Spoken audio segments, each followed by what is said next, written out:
We are live on 14 out of 15 channels. We did reconnect to the other Facebook channel. Hey, Nick, what's up, buddy? It looks as though we did it, but I'm waiting for it to register. It's not registering on Restream for some reason, but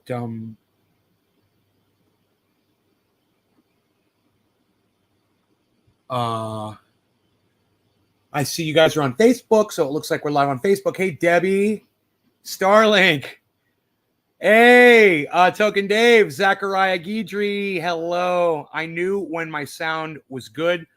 Really, the sound makes a big difference, huh? It's crazy. Restream just amplifies the sound or something, makes it louder.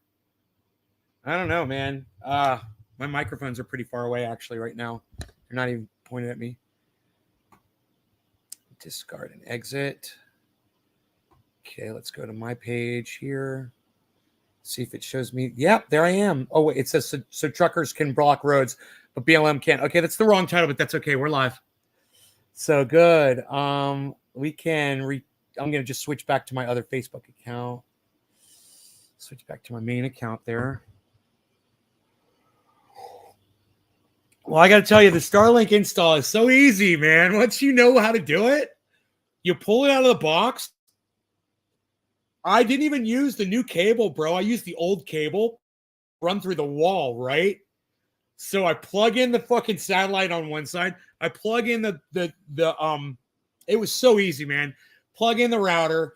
I had to come up with a name and password, and boom, up and running. Did the speed test. Amazing speed, dude. I was getting like 200 megs. Crazy. So, yeah, my truck's so loud, it's hard to hear when you aren't using the new-ish platform to stream. Yeah, your audio is way better on the Starlink. Steve Running, hello. So, Kevin Vaught, hello. So, you guys, you might not know this. I got to refresh the chat. I'm not getting a chat number. I want to say hi to all of you, and if you guys don't realize that this happened, fucking Jimmy Dore ratioed me on Twitter. Now, yeah, it came as a shock. And you remember the other day when I said, man, I wish anybody would just fucking ratio me. It would be nice. I don't care. It would be something. It would be better than, laying dead on the side of the road. I mean, at least I'm getting hit by a few cars now, because I'm in the middle of the road now. Jimmy Dore fucking ratioed me on Twitter like a little bitch. And, of course, his audience members consist of a lot of people who are new Twitter accounts. So they just go over and they like it. They don't comment. They just like it and keep going. They didn't even read into it or anything or engage. I picked up one follower from all that, and he picked up two. And he's trying to rub it in my face. He's like, oh, the follow. Jimmy, how dare you, man? I'm a nobody. Talk about you don't punch down. Are you kidding me? You're beating the fuck out of me. I mean, I asked for it.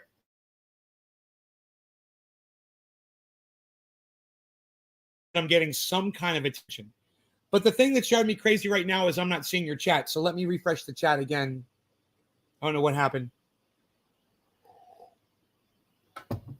Lost the chat in 9.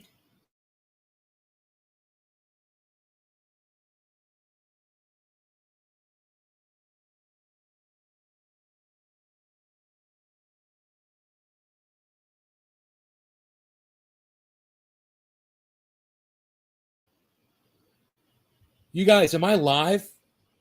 Are we live? Can anybody respond at all? StreamYard seems to glitch a lot and freeze. Yeah, I know, right? Yeah, we're live? Okay, cool. Good. You guys didn't respond. I told you that Jimmy Dore ratioed me, and I didn't get any chats. Maybe you guys said something.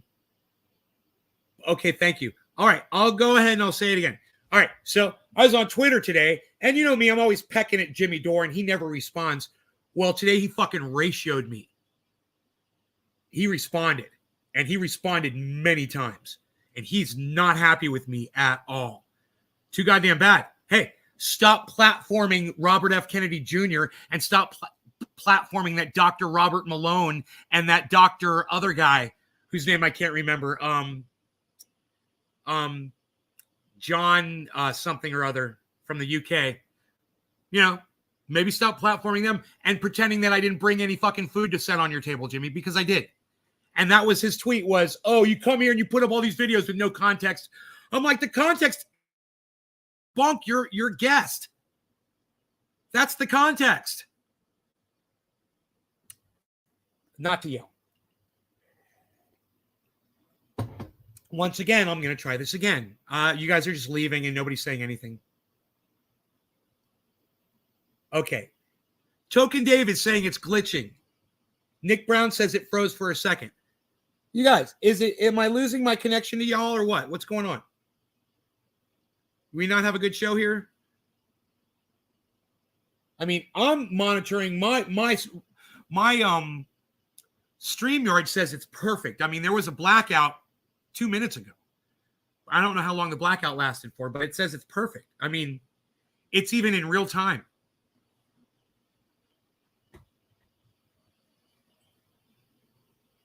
Hey, Killer GB. Do any of you have any comments to make at all about this?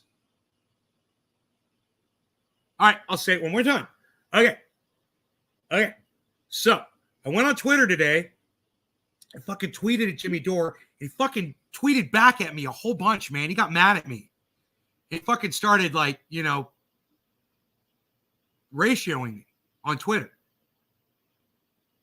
Finally, Jimmy Dore finally spoke to me. He finally said words to me on Twitter. It only took fucking years of me calling him out repeatedly. He finally saw one of my fucking pathetic little tweets. And he didn't like it. Are any of you with me at all? You got any comments to say about this? At all? Besides Diana telling me that she is here? I mean, how do you feel about this? Do you have a comment to make? I mean, I'm not surprised, you guys. I'm not surprised you have no comments to make at this at all. I'm not surprised you guys weren't on Twitter at all. Didn't see any of you on Twitter. And Steve Running just says yes. You're driving. Okay, you're driving. Steve Running says fucked up. Okay, Steve, thank you. That's something. Anybody else?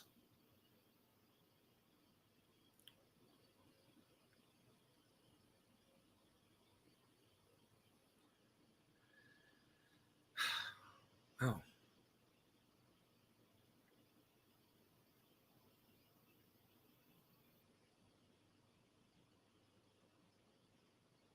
Nothing. Not a peep. Not a word from y'all. I mean, if this chat's not moving, I'm not seeing your chat, obviously. Chat's not moving. Is anybody saying anything and I'm just not seeing the chats or what? You guys have nothing to say about the fact that Jimmy Dore finally paid attention to me? Jimmy Dore finally heard my voice? Jimmy got pissed finally. Well, it's just the fact, Steve Running, it's just the fact that Jimmy Dore acknowledged me, that I'm a human being with a voice that matters. You know, and you know what he told me is that I missed the point. He put up some stupid meme of me missing the point. I said, it's not about me missing the point. It's about you trying to make points with people that are unreputable sources of information. It's about time he recognizes me. Thank you, Nick. Yes. Be careful driving. I know you're struggling over there, man, trying to keep the show going because no one else will, and you're the only one driving a vehicle. Oh, Steve Running could say 3 words. Thanks, Steve. Well, 5 words. Thanks, Steve.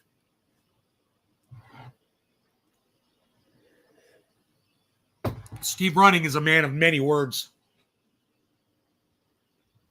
Potatoes came out of my my garden. Found them today. Was down there cleaning, doing a lot of work outside. And I was like, man, I wonder if any potatoes grew. I never really checked. You know, and sure enough, man, that's the size of a potato you get from a store right there. Look at that. It's just, that's the biggest one, and it's too bad I didn't get a lot. I'd like to learn how to grow potatoes better. Hey, Brian.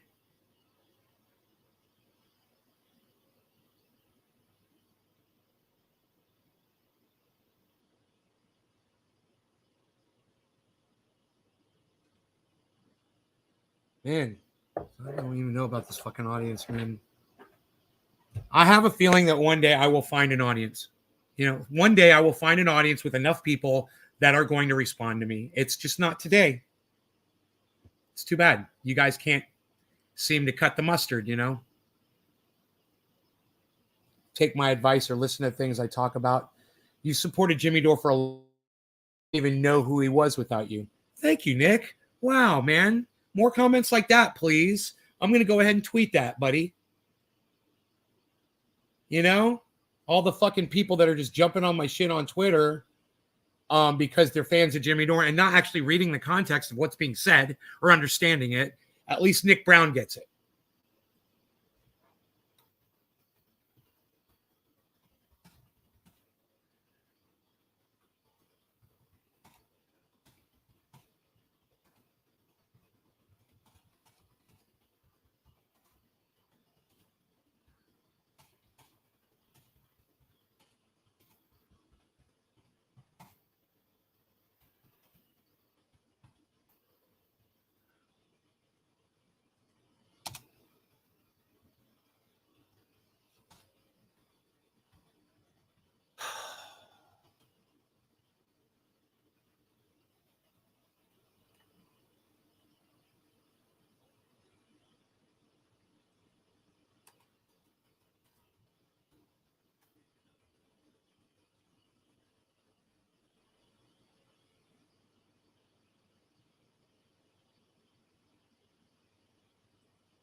I'm just glad Jimmy Dore didn't block me on fucking Twitter.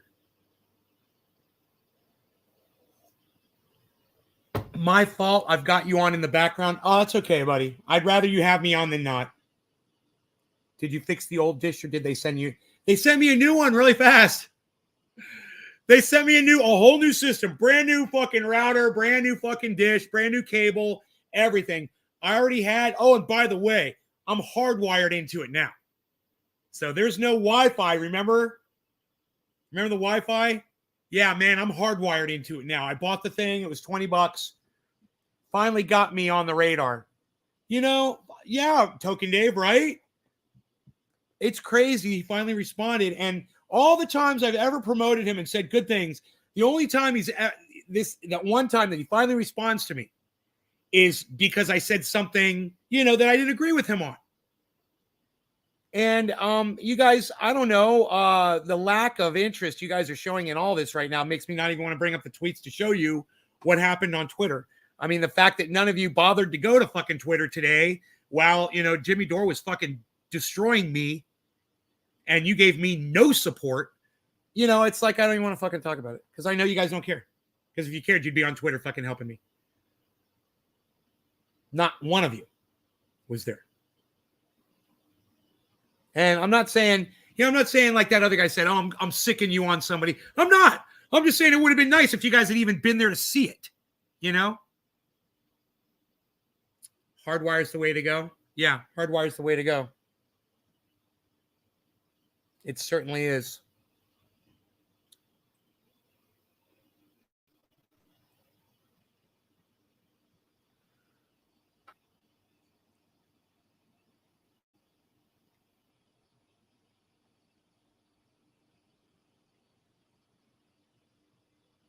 Why did you send me a video of Joe Rogan hitting on Miley Cyrus? Oracle. That's weird. Crumbling regimes always.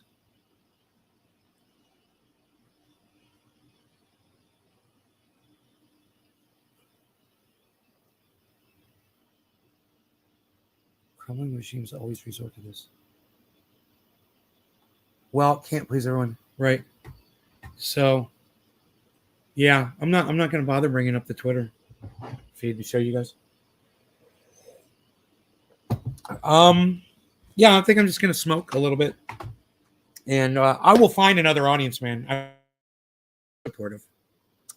It's not y'all, but it'll be some good people, I'm sure. You know?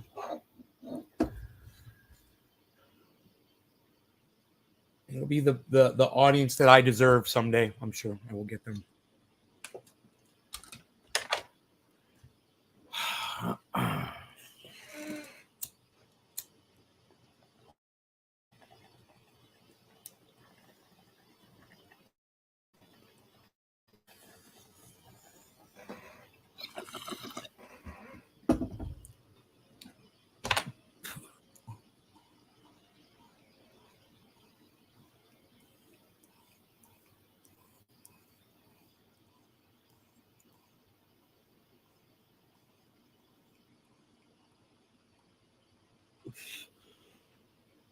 Hey, Mark, what's up, buddy?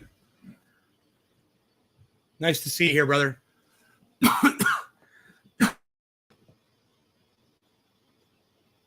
I'm not feeling too supported today.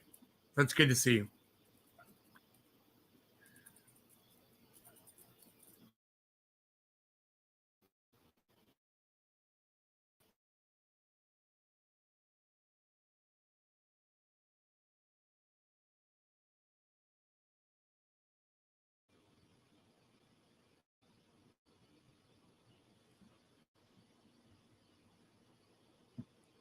Hey, Dolch, what's up, brother? Haven't seen you in forever.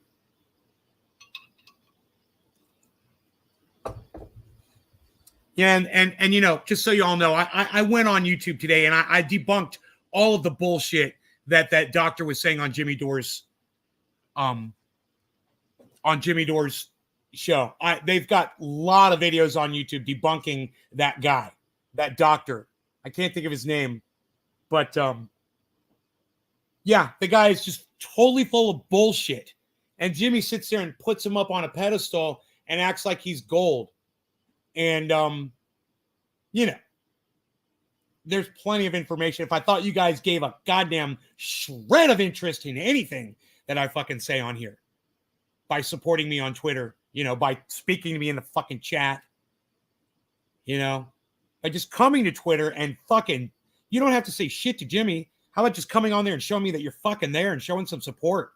I'm getting ratioed fucking, you know, 100 of his viewers to none of mine.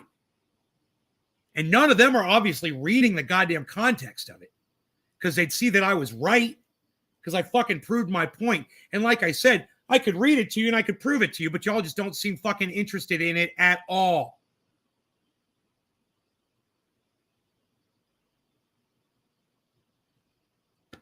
And your silence now proves it.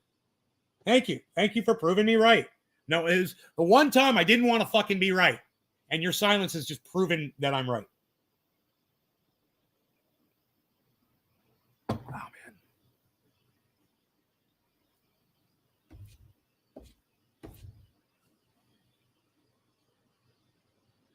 What the fuck is that? Dirt on my goddamn little chunk of dirt sitting on my table from my boot somehow. I don't know how the fuck that got up there.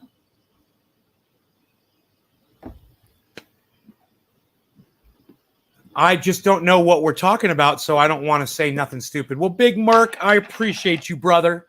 I'll tell you what we're talking about since Dolch got here late too. I got on Twitter today. Jimmy Dore had put up a tweet of a funny video, a cute video of this girl that was saying that, you know, because of CNN now, she guesses that everything she disagrees with is right wing. And my response to that was, no, Jimmy, gerrymandering is right wing. I said, voting against a woman's right to choose what goes inside her body, that's right wing. I said, voting for Donald Trump, that's right wing. I said, you know, since you seem to have forgotten some of that.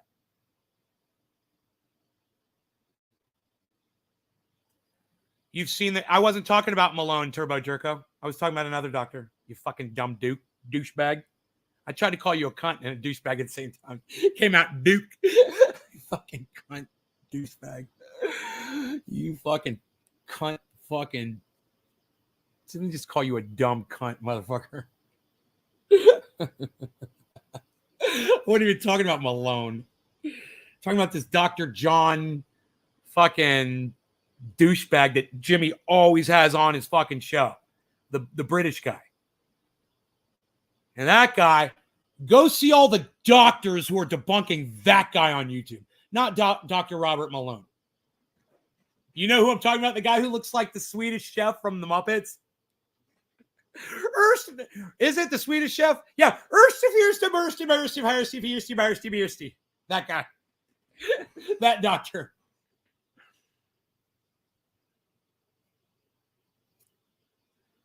Dude, I'm not going to go after Malone, and I'll tell you why.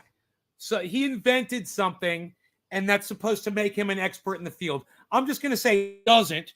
And obviously, from listening to what Malone has said, I know he's not an expert anymore because he doesn't even make fucking sense anymore. But that's not who I'm talking about. You know, you want me to go after Malone? I will, man. I bet you I can pull up a ton of debunking videos about him, too. These scientists and doctors that debunk these guys, they take this shit very seriously, man. There's some very in-depth debunking going on. And these doctors, they don't give a fuck about their audiences. Jimmy Dore doesn't care about y'all. I couldn't believe that he even responded to me on Twitter finally. You know, and for what? So that he could have all of his lackeys liking and retweet, not even retweeting, they're just liking. Nobody's got a comment. No one wants to jump in. I mean, to what end? He's punching down at me. You know, it doesn't even make sense. He's losing his mind. I don't know. Maybe he does give a fuck about me. Maybe he does know who I am. Maybe he does know I'm the guy who makes his pain go away. I don't know. I figure he doesn't. You know? I sent him all kinds of messages today. I fucking opted out of his goddamn website, you know, $120 a year, whatever membership for, you know, belonging to the Jimmy Dore show. I canceled my membership today. Granted, it just renewed, so it's good for a whole year. So I'm still, Jimmy was pretty civil in that tweet. No, man, it's not that. It's not. You're not being civil when you try to put something lightly and you're lying. That's not being civil. I didn't miss the fucking point at all. The point didn't go over my head at all. In fact, I made the fucking point. Jimmy's losing sight of who the goddamn right-wingers are, man. You know, he's losing sight. And granted, the left wing is just as fucked. But, man, he's leaning fucking right now? Are you kidding me? You know, which I know he's not leaning right. But at the same time, man, it just pisses me off that he doesn't want to call these cunts out for what they are. You know, anti-abortion. Fuck them. You know, and that's a goddamn affront to me and every woman that I've ever known my entire life.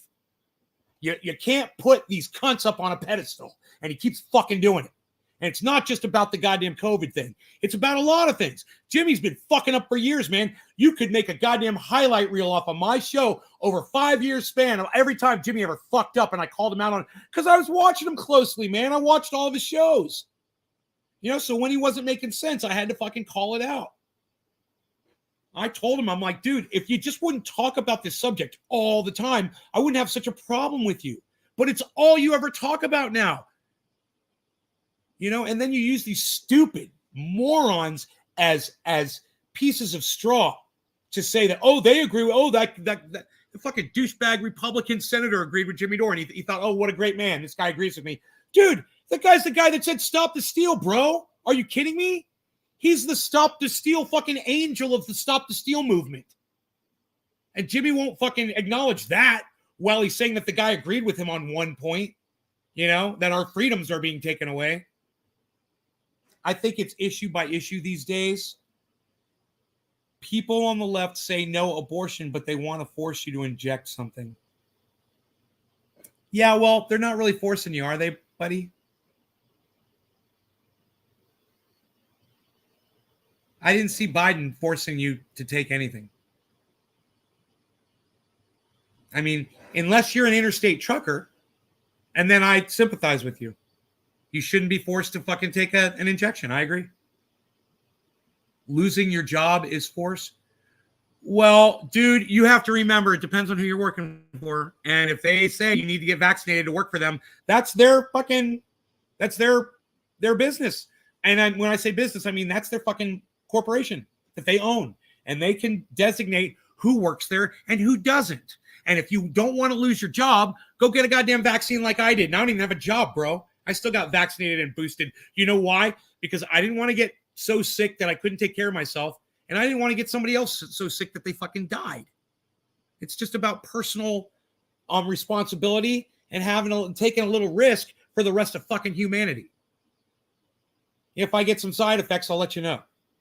If my hair starts fucking falling out, I'll let you know. Checking it every day. Poor guy can't even speak right. Like wearing a seatbelt. Doesn't affect me. You want to not get injected, and I'll stay the fuck away from you. Fine, I'll stay away from you. I won't go to an event and hang around people, period. It's fine. That's why I'm okay with it. I feel bad. You're not down with that. I'm with you, Turbo. I'm with you. I totally agree with you. I'm triple vaxxed, boosted. And I agree with you that no one should be mandated. I wouldn't mind mandating pigs and politicians. But that's just my own personal bias. And I'll admit that. I would love to mandate pigs. Every pig, you got to get a vax. Fuck you. You got to get boosted. Fuck you. You said serve and protect. You're going to protect me against you giving me a goddamn virus. Get the goddamn vaccine like I did. You fucking pig. But that's how I feel about pigs. That's a little vengeance. Hey, I ain't perfect, Turbo. I'm not fucking perfect. But if 50% of those Jimmy Dore fans that gave him a like on him bashing me on Twitter would come here and listen to my show, they'd realize, hey, man, that guy totally makes sense. That guy totally makes sense. What's his deal with Jimmy Dore? He's totally making sense. He's not lying. He's not making anything up. What's his deal with Jimmy Dore? Oh, let me explain to you what Jimmy Dore said, what he does, how he presents things, how he only presents one side of some things. And I don't like it. I like it when he presents one side of things. It benefits my goddamn narrative. But he's going against the very truth that is the fabric of society. I got to call him out, man. He doesn't get to goddamn misrepresent the facts. And I'm not going to sit by and let him. And if I get ratioed for it on Twitter, which I did horribly, I'm not ever going to recover from that.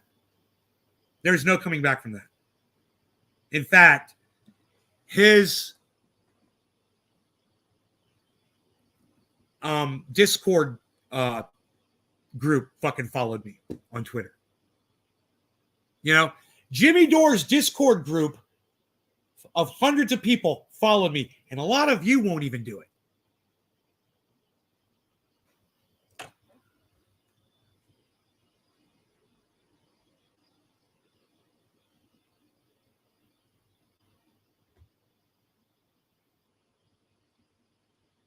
You thought I was a Jimmy fan? I am a Jimmy Dore fan. I'll always be a fan of Jimmy Dore. But I'm not paying him $150, $120 a month anymore to listen to him misrepresent facts, to listen to him slant shit. I'll always love him. That's why this hurts so much. Take it on the chin and roll on. Someone told me that on Twitter. Someone said, bro, you got your 15 minutes of fame. Now you better. Oh, no. Jimmy said, take it on the chin. And I said, Jimmy, I've been bashing you on my live stream for years. Anytime you ever slipped. The only thing was you ignore me. So you don't know about anything that I've ever said about you ever. And if you did, you never responded and let me know. It would have just made my whole goddamn life like this ratioing thing finally has. I finally feel like I count. I finally feel like I exist, among the community that I have always thought I was a part of. The podcasters of YouTube, the Twitter sphere, all that shit. Alan Dale says, I see. Yeah. I just liked your Jimmy Dore. Oh, Stephanie, I love you. Thank you, honey. Don't tell your boyfriend. But thank you. I'd follow you into the burning sun, but still have to figure out how we will make a rocket. Well, Oracle, are you over there saying stuff on the Jimmy Dore threads at all? Are you retweeting them, liking them, and putting your commentary on there? I'd love to hear what you have to say about all that stuff. You know, it breaks my heart when what I have begged years for was to have a little attention from Jimmy Dore. When I finally get it, and I have to come on my podcast to tell all of you about it. That none of you knew from just checking your Twitter feeds today, man. It breaks my heart. And now it finally happened. And I told you guys, you know, some of you might feel a little left out because you missed the whole correspondence between me and Jimmy. And there was a lot, man. There was a lot of back and forth going on. Still, none of you have expressed any interest in hearing any of it at all in the chat. Not one of you. And you know, if it doesn't appear here on the screen, I don't see it. So there's no excuses. None of you have said, nay, will you show us the tweets, man? I'm interested. You guys used to act like that. You know, when I get like this, I act like a little bitch. You know, I just begging you guys for some attention and some support. You guys used to play and you would play ball with me and somebody would fucking throw me a goddamn lifeline. None of you have thrown me a fucking lifeline today. I want you to know that. I'm hanging out here, my fucking dick in the wind. Oh, Josh G. Oh, Josh G. Thank you. You're the first. You're the first person to think, hey, what's Nate talking about? I'm kind of curious about that. Kind of like to see what it is. No, I'd like to show you if you guys would act like you're interested in it.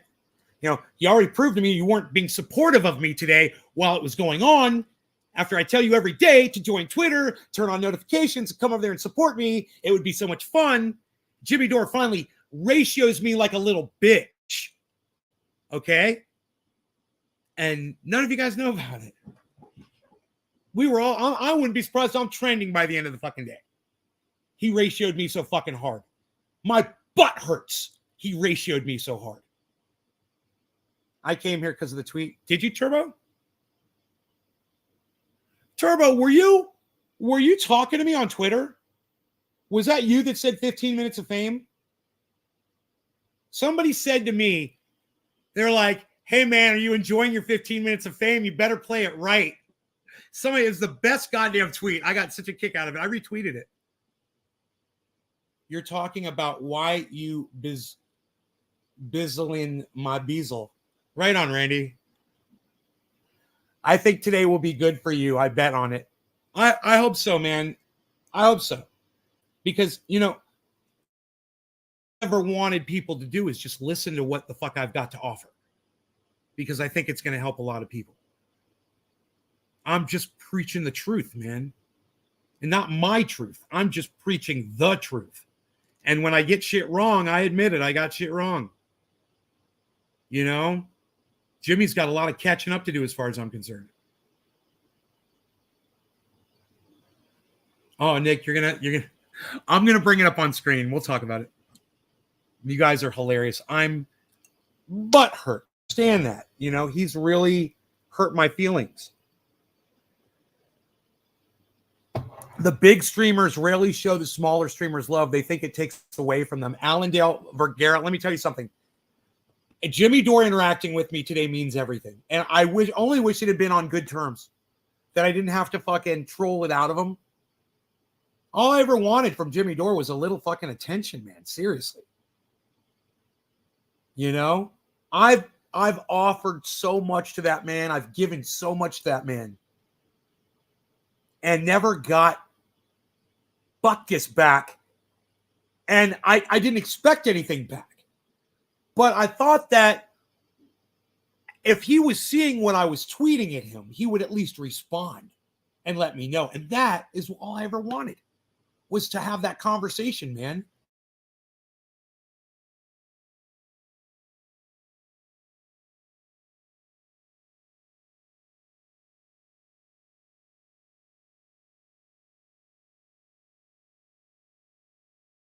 And gone on his show and super chatted him and done so many other things. I knew he's a busy guy. I don't expect anything back, blah, blah, blah, blah, blah. But I'm just going to keep doing me. And son of a fuck, if he picks one of the harshest criticisms I get on him, now he's going to fucking respond. And all it was, and I'd already just fucking found something else to fucking send to him, and I did. And 10 minutes later, he attacks me on another thread that I had responded to. And I'm like, whoa, Jimmy Dore's talking to me on Twitter. I was like, it had to be that thing I sent him, right? Nope. It was in response to a tweet that he had retweeted. And of everything that he's going to respond to, I never in a million years thought he'd even see it. I was just appealing to his audience, really. So let me show you what happened. All right. Jimmy put up a video. Token Dave, you messaged me? You be messaging me, son? On Twitter? What's up? Okay. Jimmy puts up a video on Twitter, and it's cute, and I totally agree with the video, actually. You know, it's just, this is the kind of video that I feel is part of the problem of him only one-siding his narrative. Okay? So, you know how we're always talking about CNN and Fox News and all the news and all that shit? And I'm like, it's all bad, but I'll usually pull most of my stories from CNN, but they're usually sourced out. You know, it's usually CNN says where the source is and whatever. Fox News doesn't do that shit. And they're so right-wing, right? Well, this video is perfect for me because it says everything that you disagree with is right-wing, right? So here is Jimmy Dore's retweet of somebody else's comedic bit that they did regarding, you know, everything that a left-winger disagrees with must be right-wing. You let me know if you feel like this personifies me. I cannot believe he broke up with you over text. That is so right-wing. Babe, do these jeans make me look right-wing? Snape is so right-wing. What? That is so right-wing! Oh, so right-wing. Ow! Racist. I cannot believe he broke up with you over text. That is... Dude, I love the twist at the end. So cute, funny. I agree. I totally agree with the sentiment of that video. Do I feel like that video personifies me? No, not at all. I've got a lot of problem with the right wing. Most of it is their core issues. The woman's right to choose.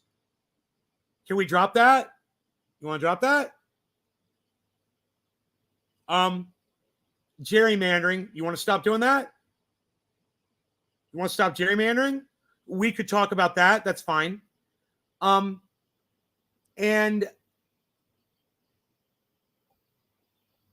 you know, the whole, let's just say it, you know, the whole stop the steal thing, it's their inability to believe science.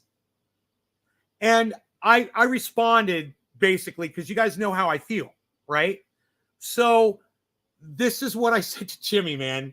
And this is what got me fucking ratioed like a little bitch on Twitter today. I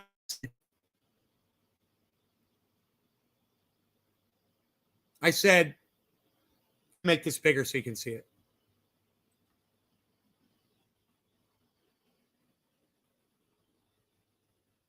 I said, no, Jimmy. I said, right wing includes stuff like denying a woman's right to choose, gerrymandering, ignoring science, crying that your freedom is being stolen if you don't like something, silencing criticism of America like CRT, you know, critical race theory. We talk about it on here all the time. And electing leaders like Trump, McConnell, and Lindsey Graham. And then I gave him the eye roll. And I thought to myself, maybe one of his followers will see it and I'll pick up another subscriber. You know, that's what I always think on Twitter because Jimmy Dore has never responded to me before. Well, look, you guys to know that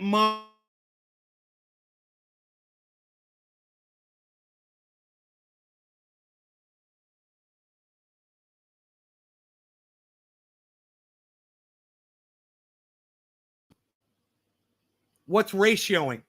It's when somebody responds to your tweet and they get more likes than you do. Now, I got 1 like, no retweets, no comments. That's what it says on there, at least. But if we scroll down, Jimmy Dore, someone said nice ratio, right? Because it's true. Jimmy Dore responded 2 hours ago. He said, the point, and it's going over my head, that I missed the point. Because, I named a bunch of things that the right wing does stand for and that Jimmy should have a fucking problem with. And that the fact that the left is so butthurt over the right wing really isn't a valid point to be discussing at all anyway. But 80 people, 80 of his fans went ahead and liked this, this cute little meme that I'm missing the point, right? But check this out. It only got 2 retweets. And one of them is mine. I retweeted Jimmy's attack on me. I retweeted it. And one other person retweeted it, right? Jimmy liked the other person's retweet, not mine. Jimmy liked the other person that retweeted, not mine. He's mad at me, right? And it's got 4 comments. One of them's from me. You want to know what I said? I said,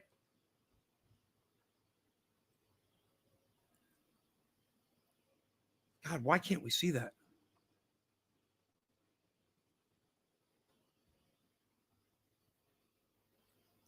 I said the point can be made without platforming sources of information that are regularly debunked. Why not look at the debunked data, right? So then when asking Jimmy to look at the debunked data from the people that he has on his show, I follow with a video. It says, debunking Dr. John Campbell's best ivermectin, whatever the fuck. And Jimmy comes back at me after that.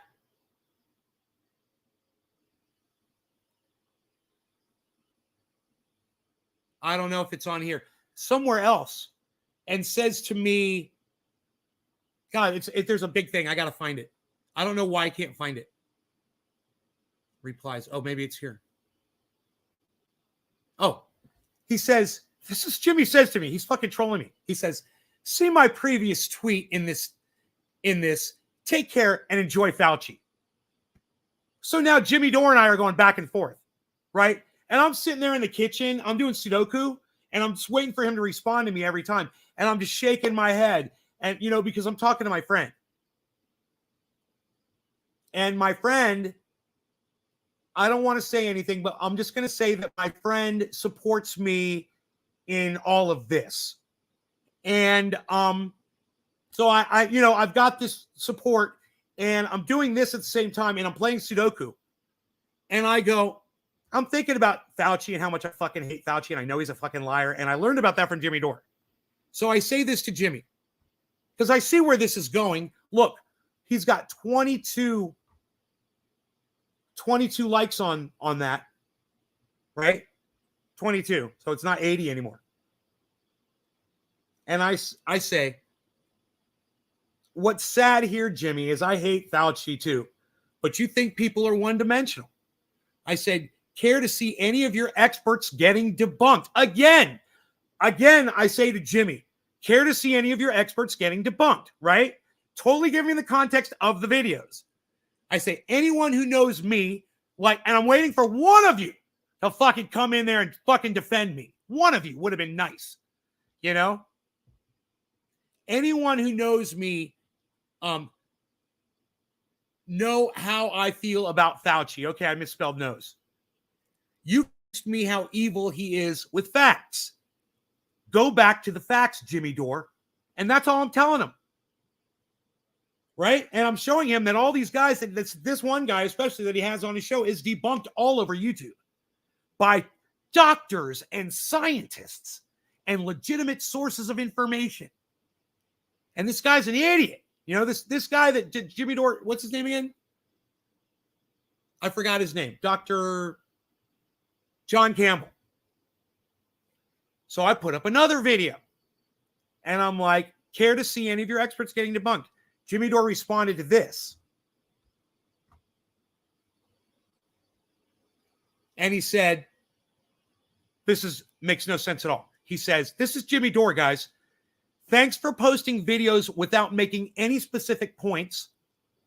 Takes courage to not stick your chin out like that. Best of luck to you. I'm getting ratioed by Jimmy Dore, you know? And he says I don't have any balls.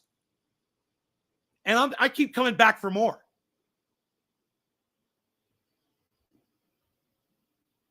So, you know, somebody follows him. So then he's throwing this at me. Thanks for the follow. Like a child. You know, okay, you're getting another follow, Jimmy. How many do you have? I've got what? 4,000, 3,000 followers on Twitter. How many do you have, Jimmy, that you're showing me that you're getting a follow? I'm shocked at this point. And I'm sitting there doing Sudoku, and I got my hand up. I remember I'm sitting there with my hand like this on the table, right? And I'm looking at Sudoku, and I look up at Twitter, and I look at what Jimmy says, and I'm like, I'm reading it over and over and over again. And I'm like, Jimmy is literally throwing a Twitter follower in my face. Like, haha, this is what he does. Somebody agrees with me. Doesn't matter who they are. It doesn't matter if it's somebody with 54 followers. You know, just joined last April. You know, he's like, haha.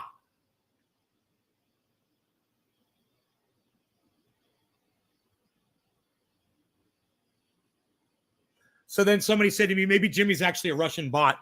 And they pulled up an old tweet of mine from August 21st, 2020, where someone had a fake account, obviously, and I accused them. I said, does Russia pay well, comrade? And they accused me of thinking Jimmy must be a Russian bot and that I'm a Russiagator. Now I'm a Russiagator, guys. I've been watching Jimmy Dore like every day for the last 5 years, and I'm a Russiagator. I love it. I said, maybe he doesn't need weak defenders like you. Come strong next time, pal. So that guy says, you're not too good at this, are you? I said, about 31 times better than you, according to the numbers. I went and I checked how many followers he had, and then I divided it into the number of followers I had. It came to 31 times.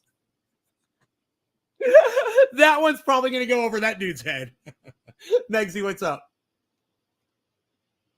Just checking in that I'm listening like it's bedtime storyline. But Nays, Campbell gets his stats from a legit source, and he's wrong. You do have balls. No, he doesn't get anything from legit sources, and I could prove it to you. See, he might have a legit source, but he doesn't give you the full story ever, and he doesn't ever tell you, you know, that some of those sources aren't even sources yet, bro. Like some of them are just abstracts. They're not even studies. That's the kind of shit that he throws at his audience, people like you, Turbo Jerko, just so you know. Oh, you want to see the debunk? Oh, you want to see him getting debunked? Oh, fine. I tell you what, bro. All you would have had to do was click on my response videos to Jimmy Dore. And this is what blows my mind, guys. This is it right here. Here we have a very interested, obviously intelligent person, Turbo Jerko. I could tell. You got it going on, buddy. That when he was watching a Twitter back and forth between two people, and somebody said, hey, Jimmy, here's the receipts. Turbo Jerko didn't just want to click on the goddamn receipts. But now you want me to show you the videos that I posted to Jimmy Dore. My question to you is, why didn't you just click on them yourself, man? You know, and if anybody who disagrees with me on that whole Twitter war would just click on those videos, they might change their minds real quick about Dr. John Campbell. I just remember Campbell's soup. He's got soup for brains. I want it live. Turbo Jerko, I will go ahead and I will do it for you. This is just a look.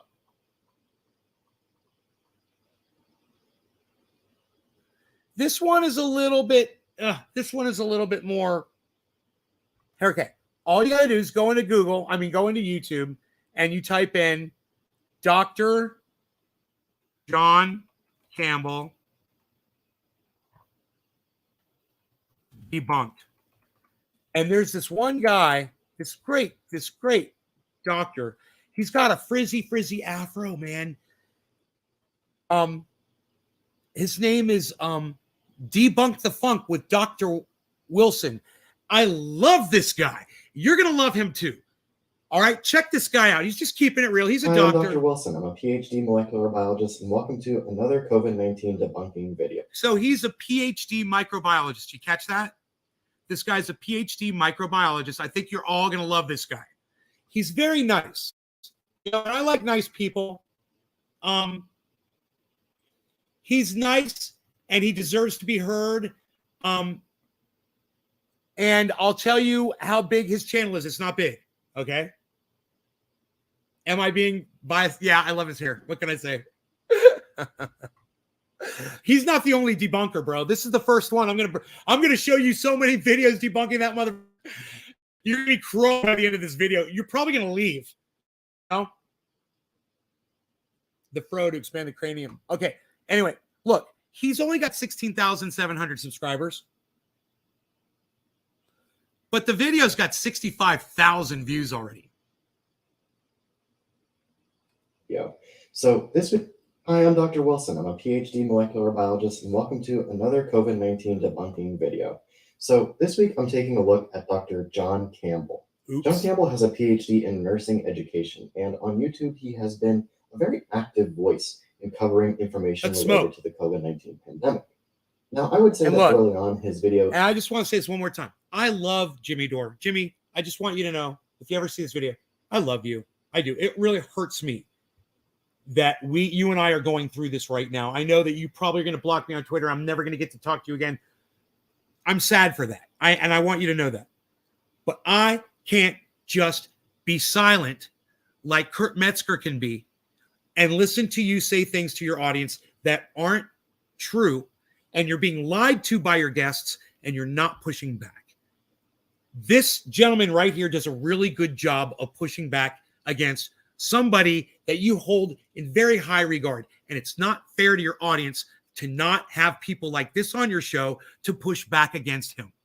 You should have this guy on, Jimmy. Those were reasonable. He's a good educator. He's a good communicator, and that comes across in his videos. Wait, whoa. You said what? His PhD isn't a regular medical doctor? Hey, man, it doesn't fucking matter what this guy's specific credentials are when you start listening to what he's going to tell you. All right? He's a fucking doctor. That's all you need to know. He's a fucking doctor. Campbell's not a medical doctor either. He's a nursing teacher. He teaches nursing. Oh, my bad. I got you. My bad, Turbo Jerko. I thought you were immediately attacking this guy's credentials. I'm saying, bro, once you hear this guy speak, you're going to fucking love him, man. He's smart. You're going to love this guy. Jimmy Dore would love him too. The past few months, and especially recently, he's been making some egregious mistakes. I love the way he says it. Leaning into. He's been making some egregious mistakes. I just love the way he words it. He's so nice. Oh my God. You know, I'm over here using every curse word available to me from my fire hose of a mouth. And this guy's just, eloquent. That feed into his more conspiratorial viewers. Cheers. As a result, his videos have no law regarding getting bitch slapped by Jimmy Dore on Twitter like the little bitch that I am. I'm the little bitch. I got ratioed. It doesn't feel that good. The worst part is cheers. He is not correcting his mistakes. In fact, as I said earlier, he seems to be leaning into them because they're giving him more and more views. This has grown into a huge problem. And that's why in this video, I'm going to be going over some of the mistakes that he's made on his channel and has refused to correct. So I'm going to start off going over two topics that have been covered by others. And actually, I'll be referencing them most of the time. Then I'm going to pick two topics that I will be covering more in depth from his channel that he has gotten just completely wrong. So let's get started with the first topic, and where, in my opinion, he really started to go downhill in his accurate science communication on his YouTube channel, and that's the topic of ivermectin. John Campbell had several videos where he seemed... Dude, Jimmy's going live right now.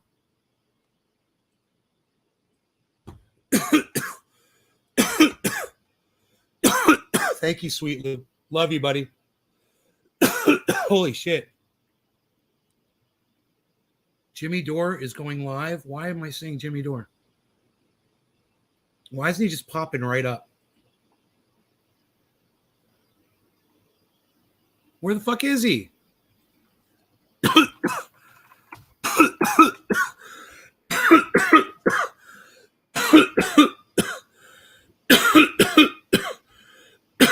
I'm still subscribed to your channel, Jimmy.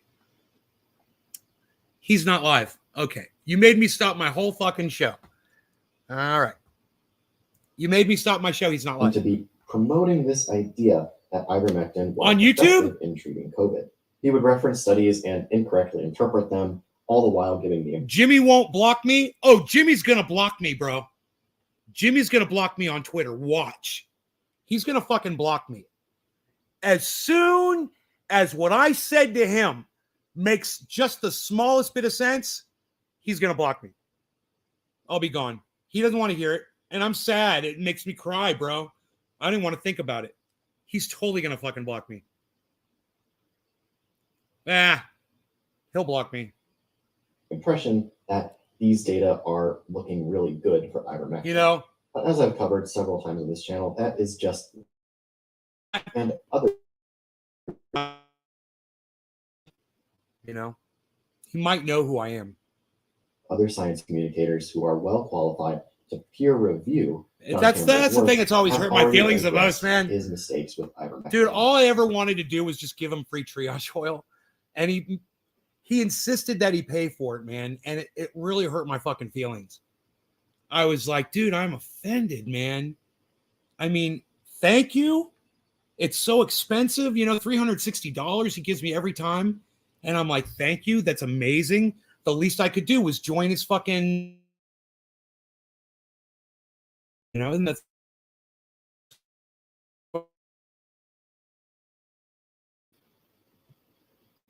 and I had the feeling, you know, I never know. He doesn't tell me. He doesn't talk to me, so I don't know. He just, Steph was paying for it, and she's like, no, he's paying for it. And in my mind, I always felt like he thought that I thought he was going to owe me something, like he was going to owe me a shout out, or he was going to owe me narrative, or he was going to owe me an interview spot or something if he didn't. And in reality, oh man, any of those things would have been fucking amazing, and I would have fucking loved any of them. Yes, absolutely, please. Yes. But at the same time, I wouldn't have expected any of them. You know, and forever to never, you know, I can't. Jimmy has done so much for me, entertainment-wise, education-wise. Man, I learned so much about stand-up through him. I met, you know, Graham Elwood from him. I met Ron Placone from him. I got way more involved with Lee Camp after realizing that Lee Camp and Jimmy Dore were working together. And there's so much more that Jimmy Dore has given me, you know, over the years. All I'm saying is, man, part of the reason why you won me over was because you were all about exposing everything on face value with no narrative. And something happened with COVID, bro. You got a narrative now. And this guy right here, he's like me, man. He doesn't have a fucking narrative. And it hurts to have to show you this, but COVID. In particular, Dr. Greg Tucker Kellogg and Dr. Susan Oliver have great videos. I've watched all of them. This guy's where very they go into the extensive. science She's of what very it easy to actually listen says. to. I She's highly, funny. highly She's cool. recommend that you check them out. It's only 12 Links minutes. to their videos We'll are watch linked her in the next. description below. Again, John Campbell seems to not have corrected his mistakes, and his videos continue to be shared among groups that support ivermectin as a treatment for COVID. This is causing more and more harm as COVID continues to spread among the unvaccinated. The second topic that has gotten quite a lot of attention on John Campbell's YouTube channel is one of aspiration while vaccinating for COVID-19. People seem to think that you need to aspirate in order to avoid more likelihood of adverse events with COVID vaccination. This was even mentioned briefly by Joe Rogan on his podcast. So this idea is prolific, and John Campbell absolutely emboldened these people when he made a video entitled "Need for Vaccine Aspiration Confirmed. Why is this not being done?" This is okay. Now, it's normally when I would ask you guys if you remember when we discussed this on the show, and this is one of the things that I tweeted at Jimmy Dore that he ignored, and I showed him me doing my old man science, and you guys might remember this. I'm going to trigger your memories. Just doing that. I got a picture of an arm, a medical picture, and it showed where the blood vessels were inside the arm. You guys remember that? And I said the reason why they don't have to aspirate is because the needle goes nowhere near those blood vessels. It's not even a concern. You're injecting into muscle. And when that doctor was parroting mice, I said, well, those are mice, man. You know, he's parroting the study that was done on mice. And I'm like, of course they don't need to do so, right? You remember. Oh, Josh G remembers. Okay, you remember. There's a whole video of me talking about that. I sent tweets to Jimmy with the picture, everything. It all went ignored. You know, I never, ever heard back from anybody on, you know, I never got retweeted or looked at or anything. Nothing. Those things probably have one like on them. Just wrong. You don't need to aspirate for COVID vaccination or any vaccination, really. The details of this are explained really well by Dr. Yan Yu in one of his videos on his YouTube channel. I highly recommend you check that out as well. The link to that will be in the description. But just to quickly show you how big of a mistake this is by John Campbell, the gist of this is really simple. The worry is that if you don't aspirate before vaccinating, then you'll inject it into a blood vessel. And injecting the vaccine contents into a blood vessel are supposed to cause more adverse events. I could show you the tweet. But this is why we inject into muscle. There are no major blood vessels in muscle, so the likelihood of injecting the vaccine contents into a major blood vessel are practically zero. Very similar to the photograph that I sent to Jimmy Dore on Twitter months ago. A nursing educator should know better. Again, this is all explained really well in Dr. Yan Yu's video. So that's what other scientists have pointed out as being huge problems with his communication on his channel. Now I'm going to go into the two topics that I picked up and thought were egregious mistakes on his channel. The first of which is this video where John Campbell shares this abstract on the American Heart Association's website that also made its round in conspiracy circles. And let's just see what he says about it, because now, this comes from this paper here. In fact, when I say paper, I couldn't find the paper. It's just an abstract. So it is this abstract here. So this has got quite a lot of publicity, including some mainstream media in the UK, certainly. I'm not so sure about the US. But it's just based on this abstract. Now, the abstract is normally the introduction to the paper. But if the paper's there, I certainly can't find it. There's a very good reason why he can't find the paper here. It's not a paper. This is obvious if you go to the top of the page and look at what it says about the abstract. You can see that at the top it says session title, damps infection.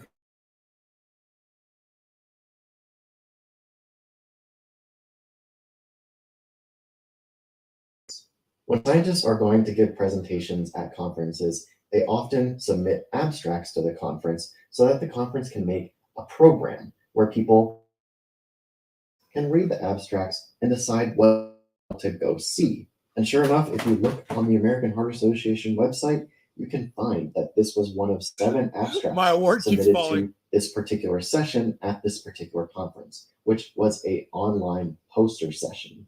These abstracts normally are not peer-reviewed. Again, they're just a description of the work that the scientist at that particular session is going to be presenting. And yet, John Campbell spends over 20 minutes in his video talking about this abstract and how it shows all these worrying things. But there's no data attached to it. There's no paper. It's just an abstract. Nothing about it is peer-reviewed. Nothing about it is available for the scientific community to even analyze, including him. He's just kind of riffing and worrying about things that aren't there. Again, if there's no data attached to the abstract, there's nothing to analyze. As a scientist, you can't take that seriously until you see the data. Now, to be completely fair to John, he does say these things at the end of his video. I don't know what else to say about that, really. We're awaiting more information, but we do need some sort of an official response, and we do need other research modalities, multiple research modalities, to adjudicate if the diagnosis reached by this study is correct or not. So the answer to the original question we asked at the start of the paper is did this group have an increase in 25% up to 25% risk of heart attack over 5 years, up from 11%? Well, this group seems to from this data. But before we can expand this out to the general population, we need an awful lot more. But it is a very important indicator of a very important place to look, because if we're missing a trick here, this has got huge implications. So he correctly says that we need a lot more and we need to see the actual paper in order to verify and expand these results to the general public. But this is where he is very irresponsible. The correct thing to do would be to not report on this until you see the data, or at the very least point out that it's not a paper, it's just an abstract submitted to a conference. But he doesn't do any of that. He just covers it because he knows it's going to get views. I honestly think that's what is motivating him.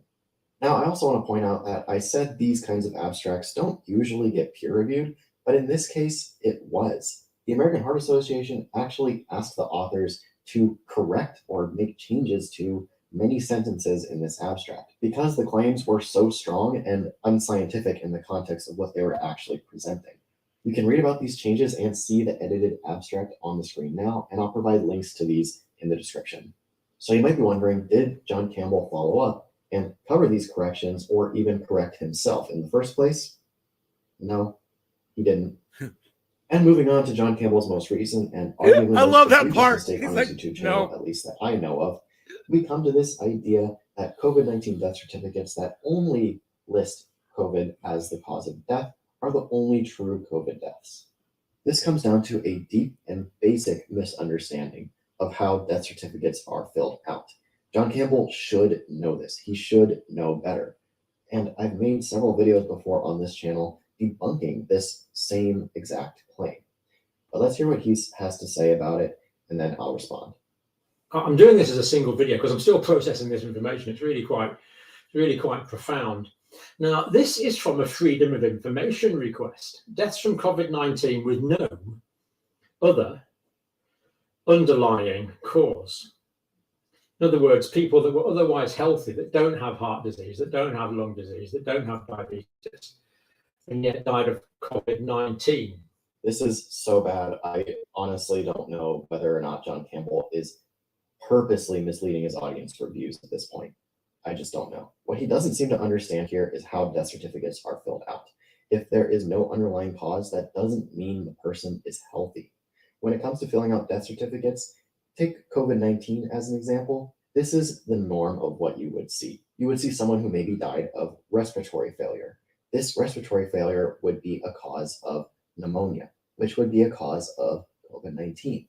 These things listed in addition to COVID-19 on a death certificate are considered additional underlying causes or comorbidities. This kind of death certificate would not be included in the count that he is talking about, where COVID-19 is the only cause of death listed.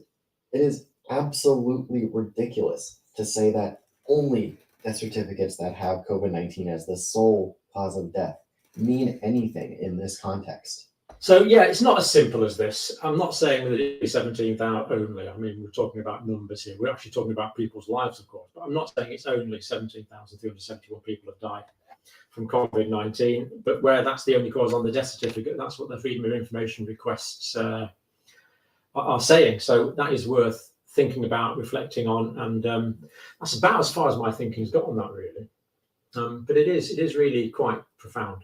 This would be like saying a death certificate listing organ failure as a cause of death as a result of cancer is actually inflating the number of cancer deaths, and that we should all think about that. No, that is ridiculous. And I've just discovered it yesterday. That's why I wanted to bring it to you now. There's been no mention of this whatsoever on mainstream media. This at is least on pretty the funny. BBC, sort of ITV, Channel 4 in the UK, and I haven't seen anything on the Pretty US channels. pretty that I quacky, follow. huh, bro? There's So- more. There's a lot more. Surprising This that is they just the haven't beginning. picked this up because it's It's just I like this. I huge really story. like this guy. Maybe that's because it's not a big story, John, and you're just misunderstanding a very basic concept. Anyway, like I said, this is an old debunked claim. This was covered back in 2020 by US media outlets, and now he's just rehashing it.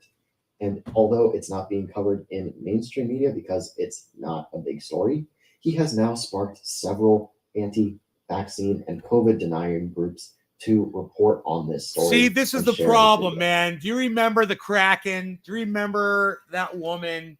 And she was going to release the Kraken, and all those cue balls said that it was all, there was all that shit going on. And because somebody, who's a lawyer, makes some claims, and all the loonies come out of the fucking woodwork and believe them. This is what's going on with this doctor. He makes some claims, and then all the fucking loonies, they've got someone that they can lift up and stand behind and say, this gives us credibility. That's what fucking Jimmy Dore is doing. And, we're getting started here. This guy's almost done. This is completely Cheers. irresponsible from John here. Again, I honestly don't know if he's doing this on purpose for views or not. But John, if you somehow see this video, please correct your mistakes. Show me that you are an honest person who is genuinely interested in educating and communicating the best science and data as Watch accurately this. as you can. Because right now you are definitely not doing that. I'm going to pause it. You are fueling conspiracy theorists and anti-vaxxers to keep doing what they're doing. It's in your comment section. It's people who are sharing your videos. It's all around you. I would personally be happy to talk with you. I've even sent you an email. Boom. Look what he said.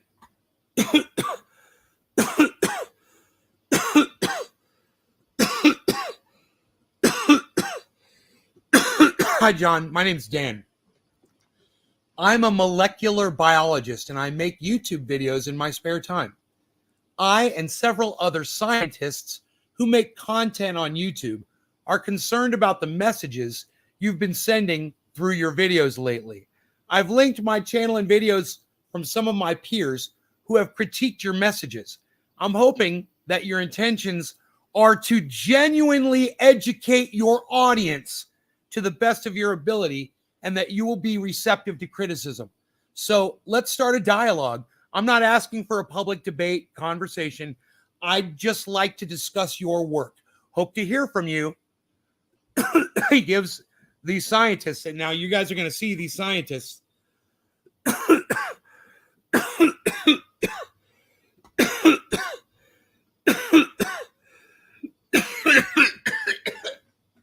Hello everybody, I'm Dr. Yan Yu and welcome to my channel. In this video, I'd like to depart from what I normally do on my channel and respond to a video made by a Dr. John Campbell, who made a video called The Best Ivermectin Meta-Analysis. Now, Dr. John Campbell has a following of over 1.5 million people on YouTube. It's up to him to provide the most accurate information possible for his viewers. Unfortunately, he has not done so in his video on the best ivermectin meta-analysis. And here are... Now, what he just said there was it's up to him to provide the most accurate information possible. No, it's not. And sadly, that sentiment is what's causing censorship on YouTube. Now, if this guy wants to call himself a doctor and give crazy information out on YouTube, hey man, I support it. And dumb motherfuckers are going to listen to him. So what? Fuck you. You're an idiot. You know why? Because you got people like him and the other guy and the woman we're going to listen to in a second that make a lot more sense. And you choose who you want to fucking listen to. Just because Jimmy Dore told you to listen to this guy, well, I think you're making a grave error. Okay? And that's what these debunkers were going to try to convince you of. So check this out. I'd like to explain why. So as many of you know, ivermectin has been debated as a COVID-19 treatment for months now. The FDA and the WHO keep saying that there's not enough data behind the use of ivermectin to combat COVID-19 for humans. And many doctors, including my colleagues in toxicology, are reporting many more cases of ivermectin overdose. In this study here, published in the New England Journal of Medicine, they report the harmful effect of ivermectin on 21 people, 6 of whom required hospitalization and 4 of whom required ICU. Fortunately, none of them died. At the same time, and this is what perplexes me, I hear of papers that seem to justify... This is 14 minutes, so I want to find this other video, and I'm going to just tell you one thing that he does say is that in the studies that doctor quotes that says ivermectin is working, the concentration in the petri dish is nowhere the human ingests it, and anything near that concentration would kill them. Those are the studies that this guy, now we could listen to this guy and he could tell you that, or we'd go into the woman. You want to hear him say it, or you want to take my word for it? You want to hear him say it? Because it's 14 minutes. I could speed it up. I could speed him up. We'd get right to it. Here. By the use of ivermectin in humans against COVID-19. I have received a handful of questions from this from my own.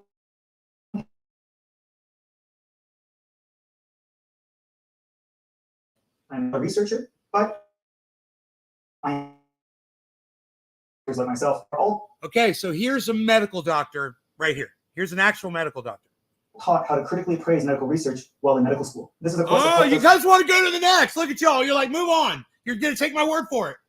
That's funny. I'll take your word if you have a different point you want to make. Oh, you got to hear the woman, man. We can come back to this guy. You got to hear this woman. You're gonna like all these people, man. I these people that debunk people,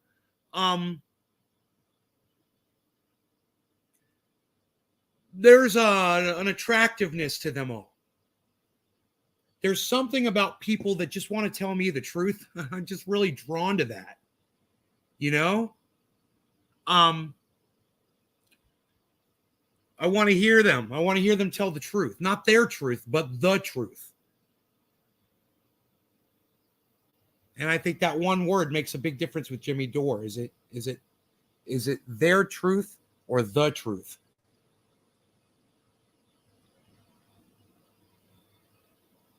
History. My brain stopped working there for a second.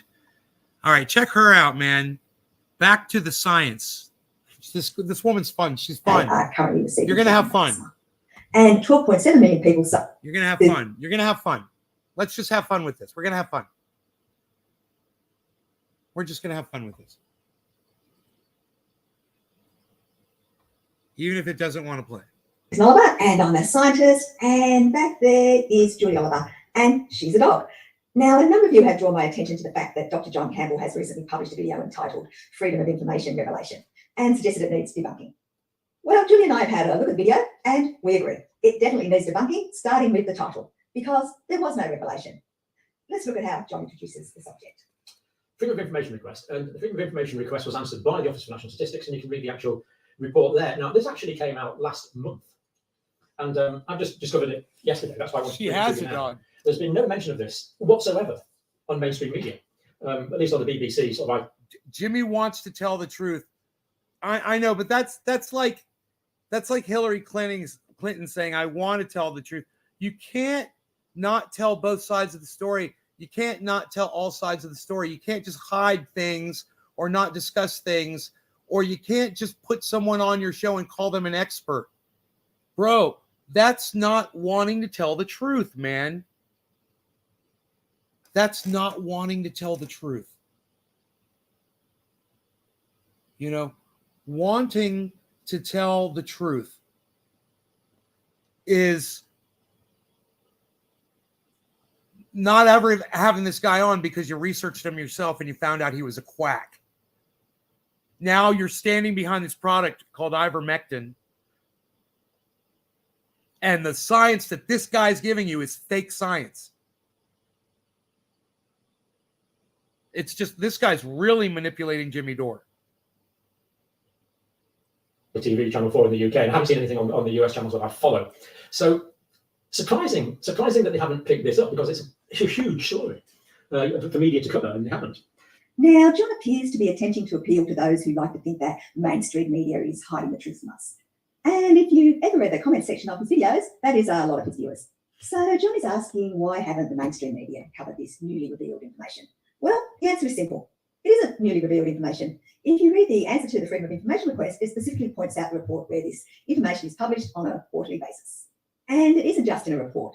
It is also published prominently on the ONS website in a pretty graph, which you can see here. What this graph is saying is that 16.8% of people who died from COVID had no pre-existing conditions, but the rest did. However, they didn't die of their pre-existing conditions, they died of COVID. And unless you've been living under a rock, you have been hearing this information since the start of the pandemic. We know that having a comorbidity makes you more likely to die from COVID. The medical authorities have been reporting this information since the beginning of the pandemic. And John has also been reporting this. This is a video that John recorded in May last year, where he spends a full half hour explaining the various comorbidities that can make you more susceptible to severe COVID. And in July 2020, he did a deep dive into COVID. Did you guys see that? He's got 2.12 million subscribers on YouTube. Jesus fucking Christ, dude. Oh my God. And obesity, pointing out that people with a higher than average BMI were more likely to develop critical COVID and die. So this is not new information, even to John. Therefore, 2020 and the first 3 quarters of 2021, total deaths from COVID alone, 17,371. Okay, this is just wrong. The number of people who have died of COVID in the UK is 175,256. This is the number of people who have died of COVID based on their death certificates. John is confusing information on death certificates about pre-existing conditions with cause of death. So this is a template of a death certificate, and the same information is used around the world. It has 2 parts. In part 1, the physician filling it out lists the chain of events or diseases, injuries or complications that directly cause a death. In box A, they report the immediate cause of death, and then this is followed by causes in a logical sequence in terms of time. As an example, if someone had COVID, which led to pneumonia, which then led to acute respiratory distress syndrome and death, the physician would write acute respiratory distress syndrome in box A, pneumonia in box B, and COVID in box C. If the patient also happened to have diabetes, this information would be included in part 2 as a condition that may have contributed to the death, but wasn't an underlying cause. In other words, if they hadn't got COVID, they wouldn't have died of the condition in part 2. They would still be alive. It is also worth mentioning, if someone dies of another cause like trauma, for instance, but happens to also have COVID, then COVID would only be mentioned in part 2, and this would not be counted as a death from COVID, but only as a death with COVID. And the ONS separates these figures out. So if we go back to the publicly available graph showing the pre-existing conditions that people have had who died from COVID, we see the top condition is diabetes. More than 4.9 people in the UK had diabetes. The next pre-existing condition is chronic lower respiratory diseases. This covers a number of different diseases, but one of them is asthma. 5.4 million people in the UK are currently receiving treatment for asthma. And 12.7 million people suffer from some type of lung disease. Next is hypertension, which affects about 1 in 3 people in the UK. Now, obviously, there is going to be some overlap in these numbers. Some people are going to suffer from more than one of these pre-existing conditions. But it is clear that a large proportion of the UK population suffer from at least one of these conditions. And what's also clear is that most of them can expect to live for several decades with these conditions because they are treatable with medication. I personally have a number of friends who have one or more of these conditions, and we are planning on growing old disgracefully together. Now, this doesn't mean these are benign conditions. They can definitely lead eventually to other complications, but it is wrong to suggest that people who happen to have these conditions are dying from the conditions and not from COVID. But don't just take my word for it that these are chronic treatable conditions. Listen to what John said in his previous video. Now, the thing about those conditions, about high blood pressure and diabetes mellitus, they are both eminently controllable diseases. So if you take lifestyle, if you adjust lifestyle and take medications to bring blood pressure down, then that's going to slow the progression of renal compromise, of renal damage. And likewise, if you can keep the blood sugar levels down in diabetes mellitus, whether it's type 1 or type 2 diabetes, that will also slow down the chronic kidney disease. So there you have it. John previously said diabetes can be controlled with medication, and of course, he was right. Average life expectancy. Hey, I'm going to take medical advice from him. I'm going to try to keep my blood pressure down to keep myself healthier. I didn't know that. Yeah, it's doing damage to myself by letting my blood pressure be higher. in the UK. So this is Thanks, Doc. 2018 to 2020. And of course, 2020 obviously includes the first year Just of the pandemic. goes to show you. And the average there was 79 for men and 82.9 for women. And so, as we see, the average age of death from COVID-19 was actually greater than the average life expectancy in the UK. This is it's really quite profound data, this really. 17,371 deaths where COVID was the only attributable cause. Now, these figures here, this represents a fall of 7 weeks for men and an increase of half a week for females when we average out over the whole country. So it looks like this reduction of 7 weeks for men, we can say there was a temporal correlation between that in 2020 and the start of the pandemic. We would think it's very likely it's a causal correlation, but from that data, we can only say there is a correlation. So they're the changes, and that's in comparison to 2015 to 2017, which is the last full data set. Now, this is the first time we've seen a decline when compared to non-overlapping time periods since the series began in early 1980. So it looks like the average age of death in men, as a result of that year of the pandemic, has gone down by 7 weeks. And the average age of death for women has gone up by 3 or 4 days. Now, John appears to be selectively presenting information here to support his claims. He claims that life expectancy has only gone down a tiny bit as a result of the pandemic, but he's basing this on an average life expectancy averaged across 2018 to 2020. Now, of course, only one of those years had COVID deaths in it, so it is not a valid claim. As it happens, his information source actually provides information on the life expectancy for 2020 compared with 2019. There was a 63-week decline in life expectancy for males and a 45-week decline in life expectancy for females. Why didn't John present this information? John also points out that the average age of death of someone with COVID is higher than the average life expectancy of someone at birth. But he neglects to mention that it is lower than the most common age of death, which is 86.7 years for men and 89.3 years for women. Again, John is cherry-picking information to support his new agenda of minimising COVID. And incidentally, the average age of death from COVID that John quotes here is incorrect. It is actually only 79.4 years, not 82.5 as quoted by John. I think he got that information from a YouTube video and didn't bother to check it. Speaking of which... More piece of information here. This is the excess deaths from cancer. Now, this is from Professor Carol Sequoia, who is, he's one of the leading oncologists in the world, cancer doctors. Former head of cancer program at the World Health Organization. And I just got a brief resume of him. It seems he left the WHO because he didn't agree with some WHO policies. I can't remember the details, but they were changing apparently to focusing a lot on communicable disease, whereas deaths throughout the world from cancer are everywhere. You see people dying of cancer every country you go to. You see people dying of cancer, of course. He estimates, now he didn't give his working on this, so I would like to see a paper by Professor Sequoia on this. What? He's gone public on this. What did he just probably say, an extra man? 50,000 deaths from cancer over the past 18 months you otherwise would not have had. Yes, I'd like to see their workings too. They don't seem to make a lot of sense considering deaths from cancer in England and Wales were pretty much the same in 2019 and 2020, as you can see in this table. Now, this doesn't mean we won't see an increase in the future in cancer deaths owing to delayed diagnoses. We know that the NHS was under extreme pressure as a result of COVID. But an extra 50,000 cancer deaths seems a bit of a stretch based on the current data. Now, I hadn't heard of Professor Sequoia before John mentioned him, so I thought I would have a quick look to see what I could find. And I found this article, which was published in Medscape last year, and I'll just read the first paragraph to you. Manchester. Cancer expert Professor Carol Sequoia has blamed confusion and his poor memory for providing misleading information to the medical tribunal involving leading oncologist Professor Justin Stebbing. So maybe John should have done a little more fact-checking before repeating Professor Sequoia's claims. Now, just noticed it's actually quite spring-like out there today. It's not, it's actually quite cold. It's the 20th of January in the north of England.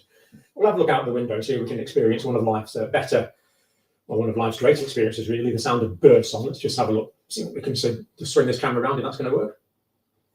There we go. Camera 2. There we go. I'll put the microphone out, see if there's any birds singing. Often you get dogs barking and everything. I wonder why she's showing this.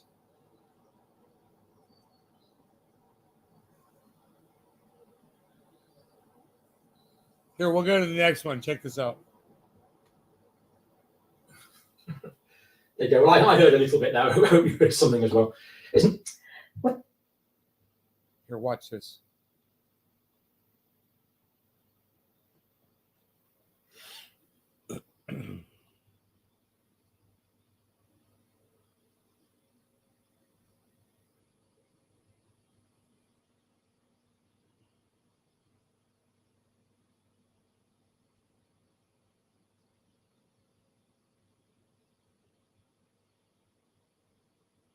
Dude, this one is so fucking involved. This guy just goes.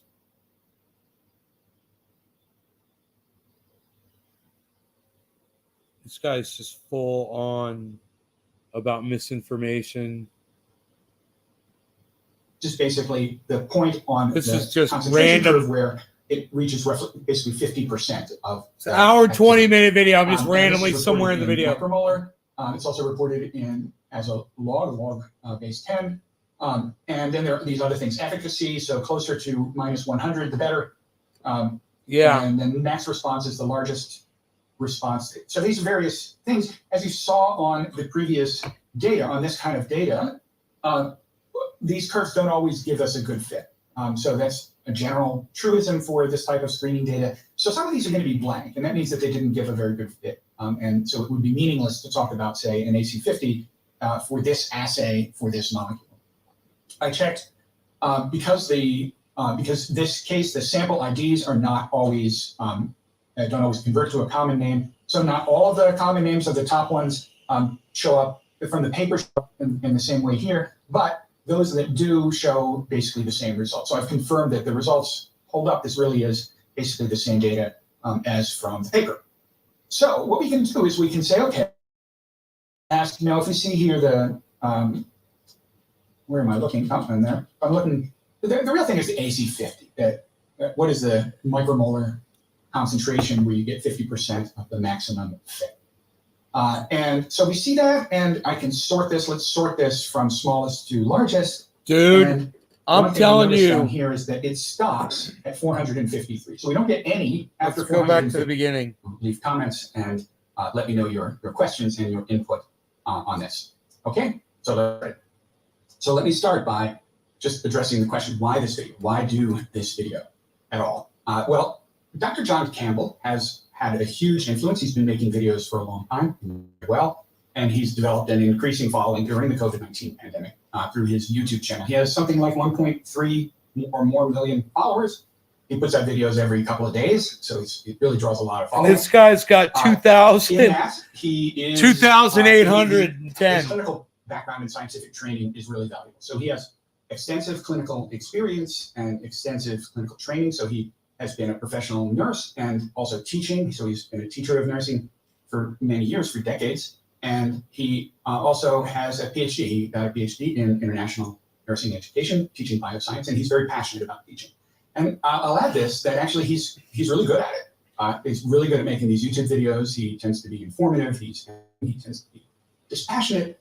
And he has a certain style where he uses the overhead cam and a fountain pen and sort of walks through papers with a document camera. And I find that I can learn a lot from his style in doing videos in working in my teaching. So I teach university students, undergraduate and graduate students, and of course I've been doing this remotely. I'm interested in remote teaching, so I'm interested in how he does it. As a podcaster, shout out. He's been very good.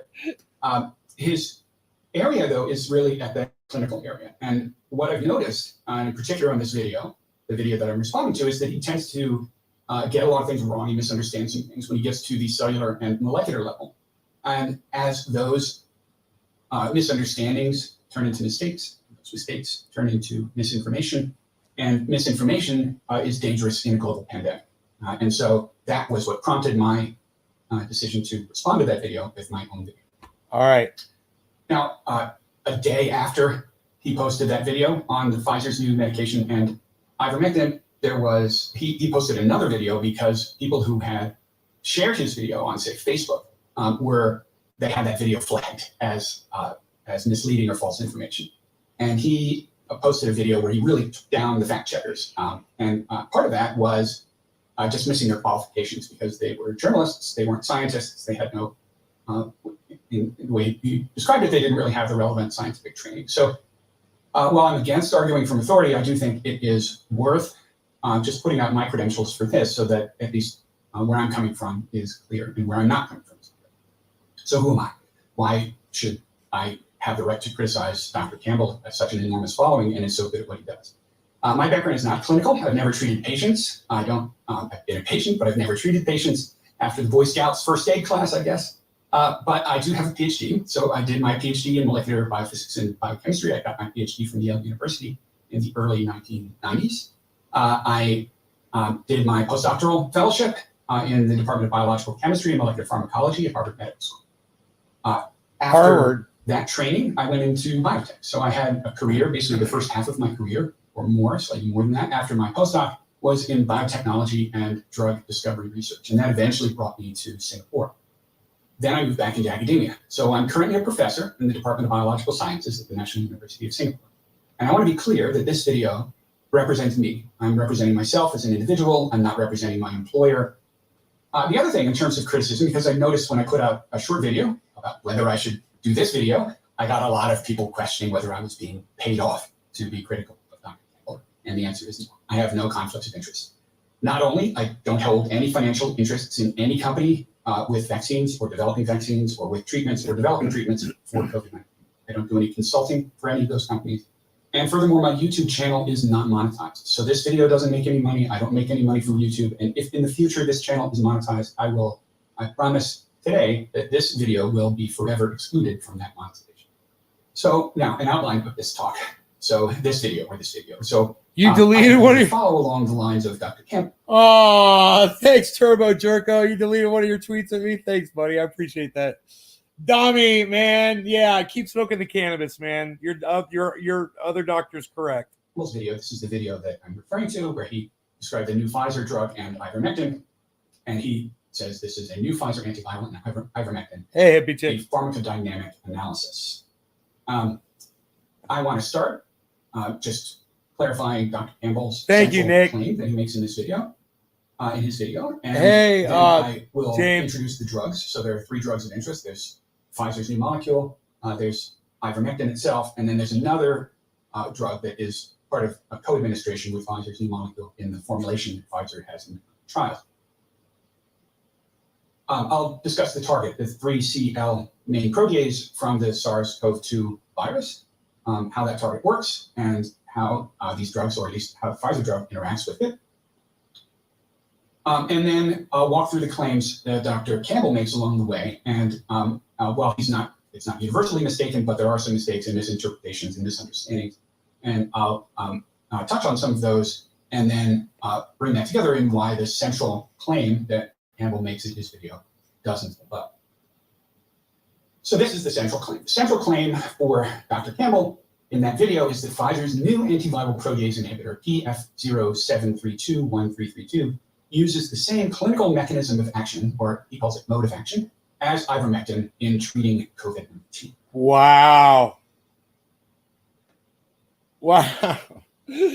Dude, and you guys can watch all of these videos. I love debunking videos, man. I'm not gonna subject you.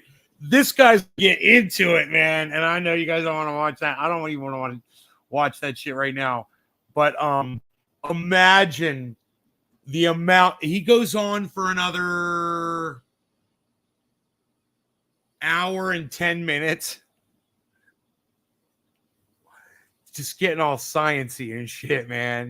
That guy just gets all in details, totally just, he's like, yeah, he doesn't understand this, he doesn't understand that. And that's all I'm saying, man, is check that shit out, man.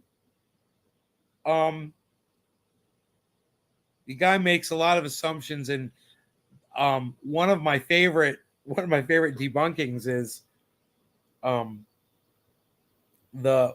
this guy I listened to, he's talking about the study and saying that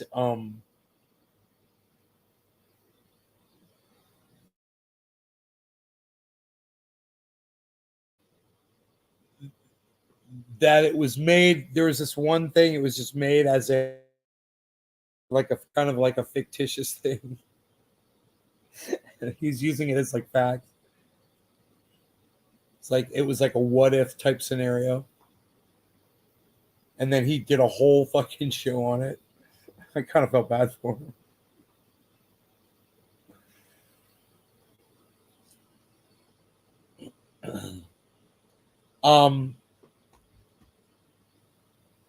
And there's a lot more of these debunking videos. It's amazing how many people did that. You know, but I guess these doctors and these scientists felt it necessary to try to correct the record because he's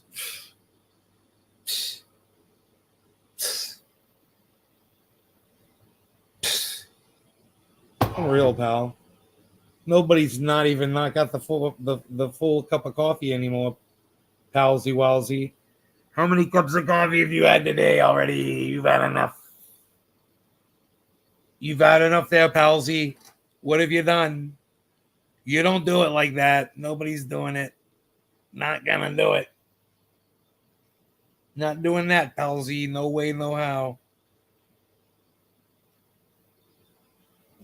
No. Nope. Can you guys see out there the beautiful waterfall? I got a boil out there. It's beautiful. It's fucking coming up out of the water like a foot, man. Splash and makes all this noise. What do you guys think of this goddams? There, you tweeted in my court. Did you, Turbo Jerko?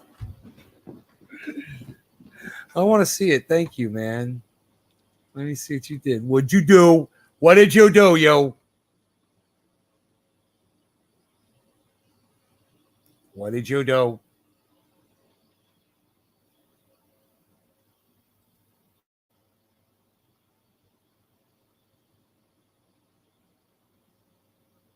I still agree with them all on this stuff.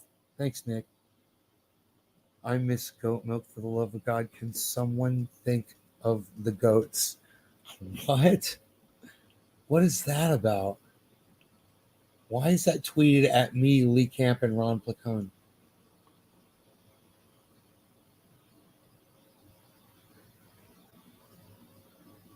Dude, you should see his masks work evidence. Dude is a joke. Check out his show and see how out of touch dude is. His masks work evidence? Yeah, that's that cushy guy, dude. Yeah, masks work, bro. There's evidence. Does it not block a sneeze? I'm looking for your tweet, Turbo Jerko. Turbo Jerko, I'm looking for your tweet, bro. I don't see it, bro. I don't know where to look, bro. I don't see a tweet, bro. I don't see a tweet. Oh, show 108 tweets. Maybe I should do that.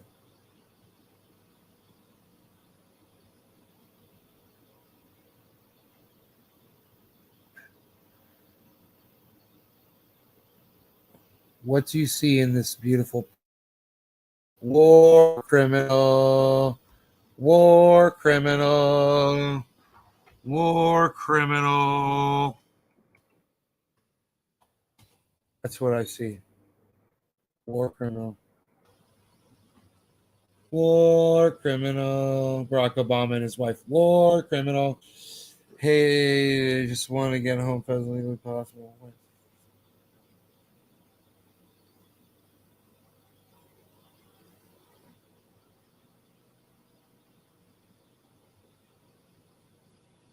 Dude, where are you? Of course, why would doctors wear them? It's under the Jimmy tweet. I can't find it. I can't find anything anymore. Nothing makes sense to me. I'm scrolling like massively.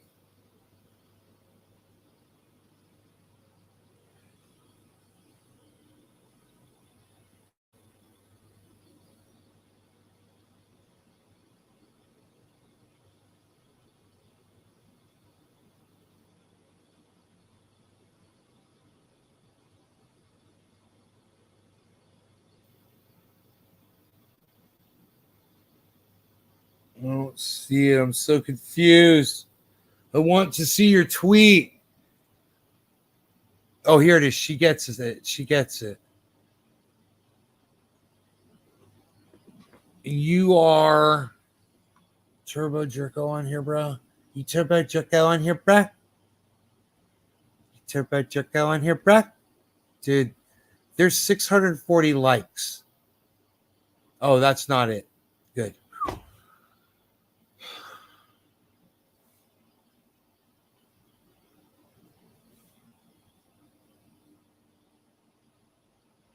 I still can't find it because I'm having a problem with my ping right now. –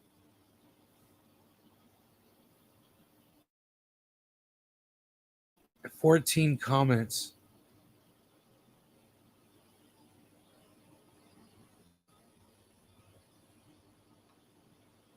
One like. 81 likes. So ratioed. I'm so ratioed, bro. I'm ratioed by Jimmy Dore, the master, son. Dude, I wonder if he's going to talk about him ratioing me on his show. Don't do it, bro. Don't mention that. Hey, look at this clown. Look at this clown. We dug up all this garbage on him. He calls women cunts. Look at him.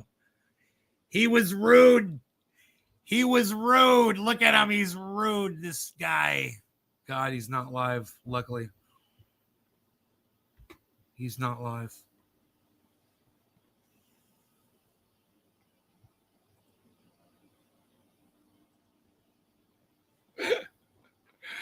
Just forget about me, Jimmy. Yeah, I says, why can't I find you, bro?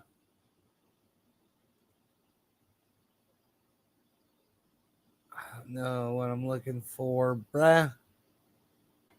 I don't know what I'm looking for, bro. I can't find it, bruh. Oh, Turbo Jerko!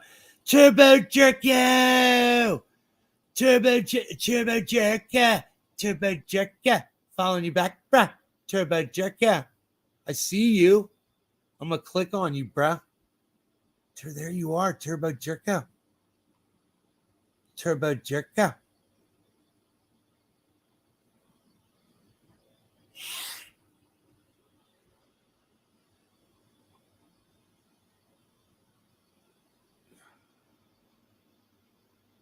Turbo Jerko. Oh, the birds. What in the world? What in the world? It's a bunch of fucking birds landed on an electrical cable and got electrocuted. That's what in the world. It's called electricity, son.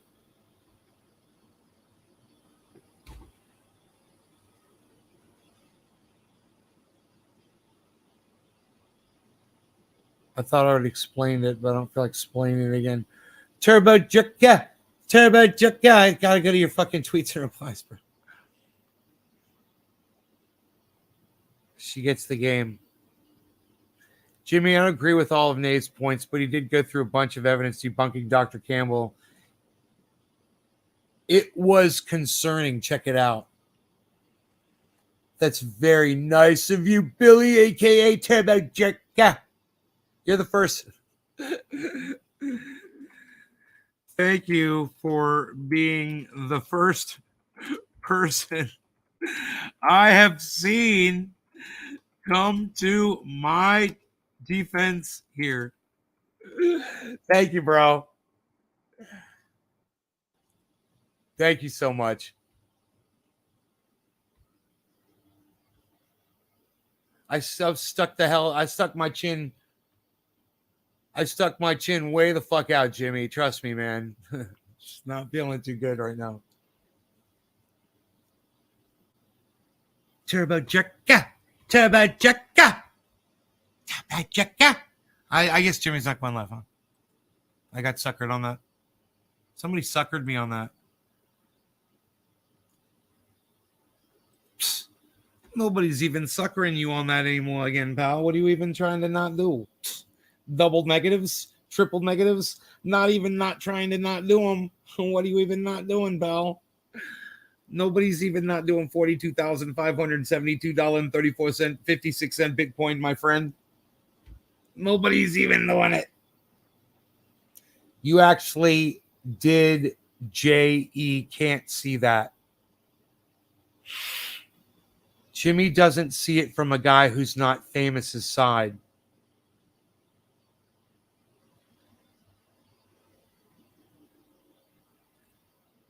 No, bro, he would. You know, he would. To Jackson Hinkle, you know, he listens to people that are new. He's just got mad, bro, because he took it as an attack against him. Bro, I sent him, don't even know. Do you guys want to know what I sent him before that? Do you want to know what this is really about? I think I could be wrong, but I had just sent him another tweet. You guys ready? Here it is. I'm going to find it. Turbo Jerko, a.k.a. Turbo. Dore Discord follows me. Dore Discord followed me. I just want to say that. Thank you, Dore Discord. I followed you back, I think. This is what I'm doing. I forgot what I was doing. Isn't that funny? I was going to look something up on Twitter. I forgot what I was looking up. Someone. I'm going to look someone up on Twitter. It's doing something. I watched Ronnie Placone today. It was great. He had Epstein on there. It really does only last 15 minutes, doesn't it? Oh yeah, it was a tweet I put up to somebody. Right. We'll find it. I tweeted at somebody. Oh, this guy, Jack Spleenstock. He's got 3 followers. Yeah, I'm one of them. You're welcome. Thanks for the follow. Jimmy Dore. Reef Breland was kind of taking Jimmy's side there. You know, maybe Reef wants to talk to me about it. I got a lot of respect for him.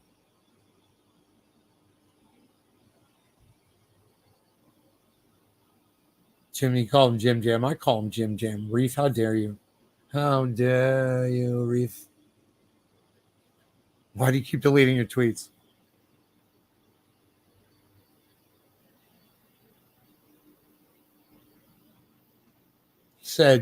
Jimmy Dore says, see my previous tweet in this. Take care and enjoy Fauci. He says to me, Jimmy Dore says that to me.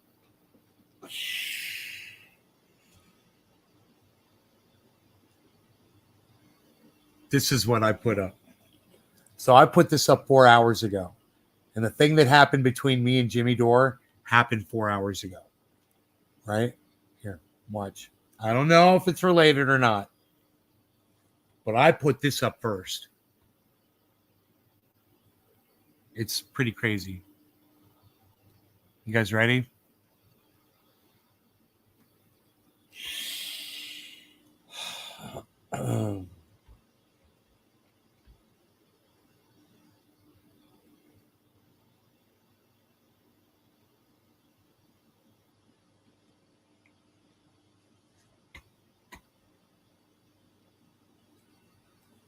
It says, I tweeted 4 hours ago, Jimmy, I was watching a video, right? And after watching the video, I stopped the video halfway through and I just was like, man, I got to unsubscribe from Jimmy's channel. So I was like, Jimmy, I can no longer pay to watch you ignore facts and platform anti-science non-doctors and complete morons like Robert F. Kennedy Jr., who claim 5G is here to spy on us. Best of luck to you. And that's what he started saying to me. Best of luck to you. Best of luck to you. Best of luck to you. He kept saying that to me on Twitter today. So I said, best of luck to you and Steph. And I hope you enjoy the triage oil. By the way, masks work. Right? 1 out of 3. See, there's I don't know if you saw this or not. There's 1 like, 1 retweet, and 1 comment. I said, masks work. And I showed this. This is me unsubscribing from JimmyDoreComedy.com and leaving this message there when I unsubscribed from him. And I said, ivermectin hasn't cured anyone from COVID. And by promoting it as a cure, you cost people their lives. but by the smug look on your face, I could tell you couldn't give a rat's ass. Too bad you choose the weakest hill to stand on, and almost every show is based on the exact same topic. It would occur to you that people like Rogan, who had mild symptoms, could have any number of reasons for it if you weren't so blinded by your own narrative. I simply can't watch you anymore because even when it's funny, it's sad to see you manipulate so many people. And then I sent this. This was the video I watched. This video was the straw that broke the camel's back for me. Too much misinformation, smugness, and no regard for actual science. Bye, Jimmy Dore. I think he saw this. I think it's possible he saw this.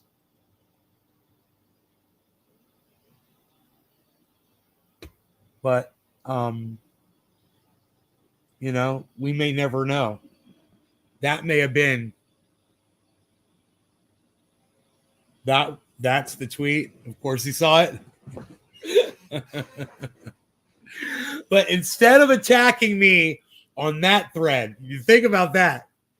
Then I attack him on his other, I don't really attack him. I just say, dude, can you say what right wingers do too while you're over there, having a guest spot on Tucker Carlson?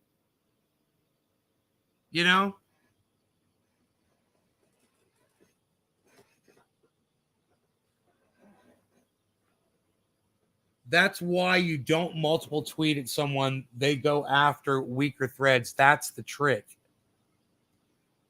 Oh, Turbo Jerko. You've been doing this a while. Right. So people don't see what this was really about. But I do a show, I do a podcast. So luckily I'm here and I'm able to tell. I don't know how many people are watching right now. You guys having fun? Let me know in the chat if you're here watching, having fun. Nick's here. Jerko's here. Enoch. What's up, Enoch? Did I go toe-to-toe with Jimmy? Oh, Enoch's just getting it. Oh, fuck, bro. Oh, my God.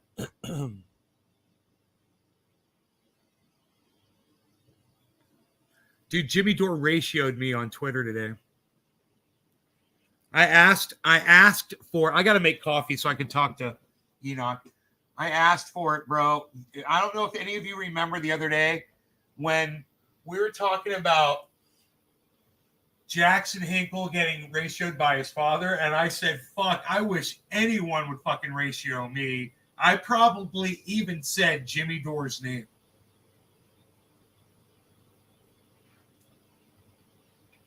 I was like, shit, it would be more than just being ignored. Like I'm just ignored. I just feel ignored all the time, It'd be better. At least I get some fucking attention. But I wasn't trolling him to get attention, man. I was just letting him know how I felt about shit. But I'm going to play that video for you with Kurt Metzger. Kurt Metzger reminds me of the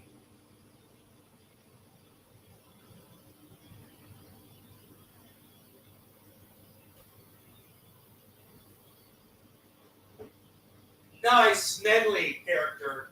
You guys know. Nice Smedley. And he just went in the background. It was his laugh.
anything on his.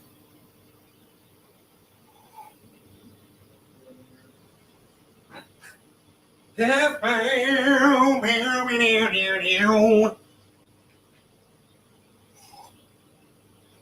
should put the full. I should give him the full cost of my solar and make sure we've properly been running the tax on that, the solar system, because the state gives you taxes, like a tax benefit on it. I got great Covfefe. Shouts out to Jimmy Dore. I'm on my third account. I've been banned. I knew it. I saw my tracks. Get mad. Has good stand-up. He's written for tons of people. I think he's worked on Chappelle's show. Dude, Kurt's fucking awesome. I love Kurt. Happy Valentine's Day. Good looking. Hey, Billy, Jimmy Dore ratioed me on Twitter today, bro. I was just going to tell Enoch what happened. I was going to refresh the chat. I'm so glad I caught your chat before I refreshed it. It's not giving me a good number. I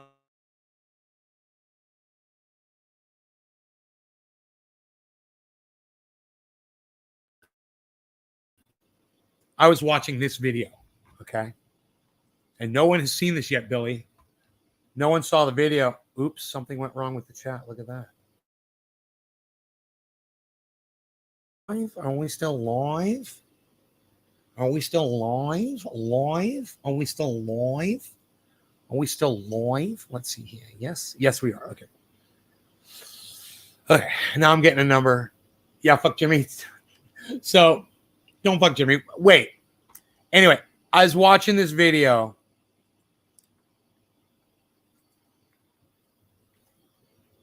And I got a little angry.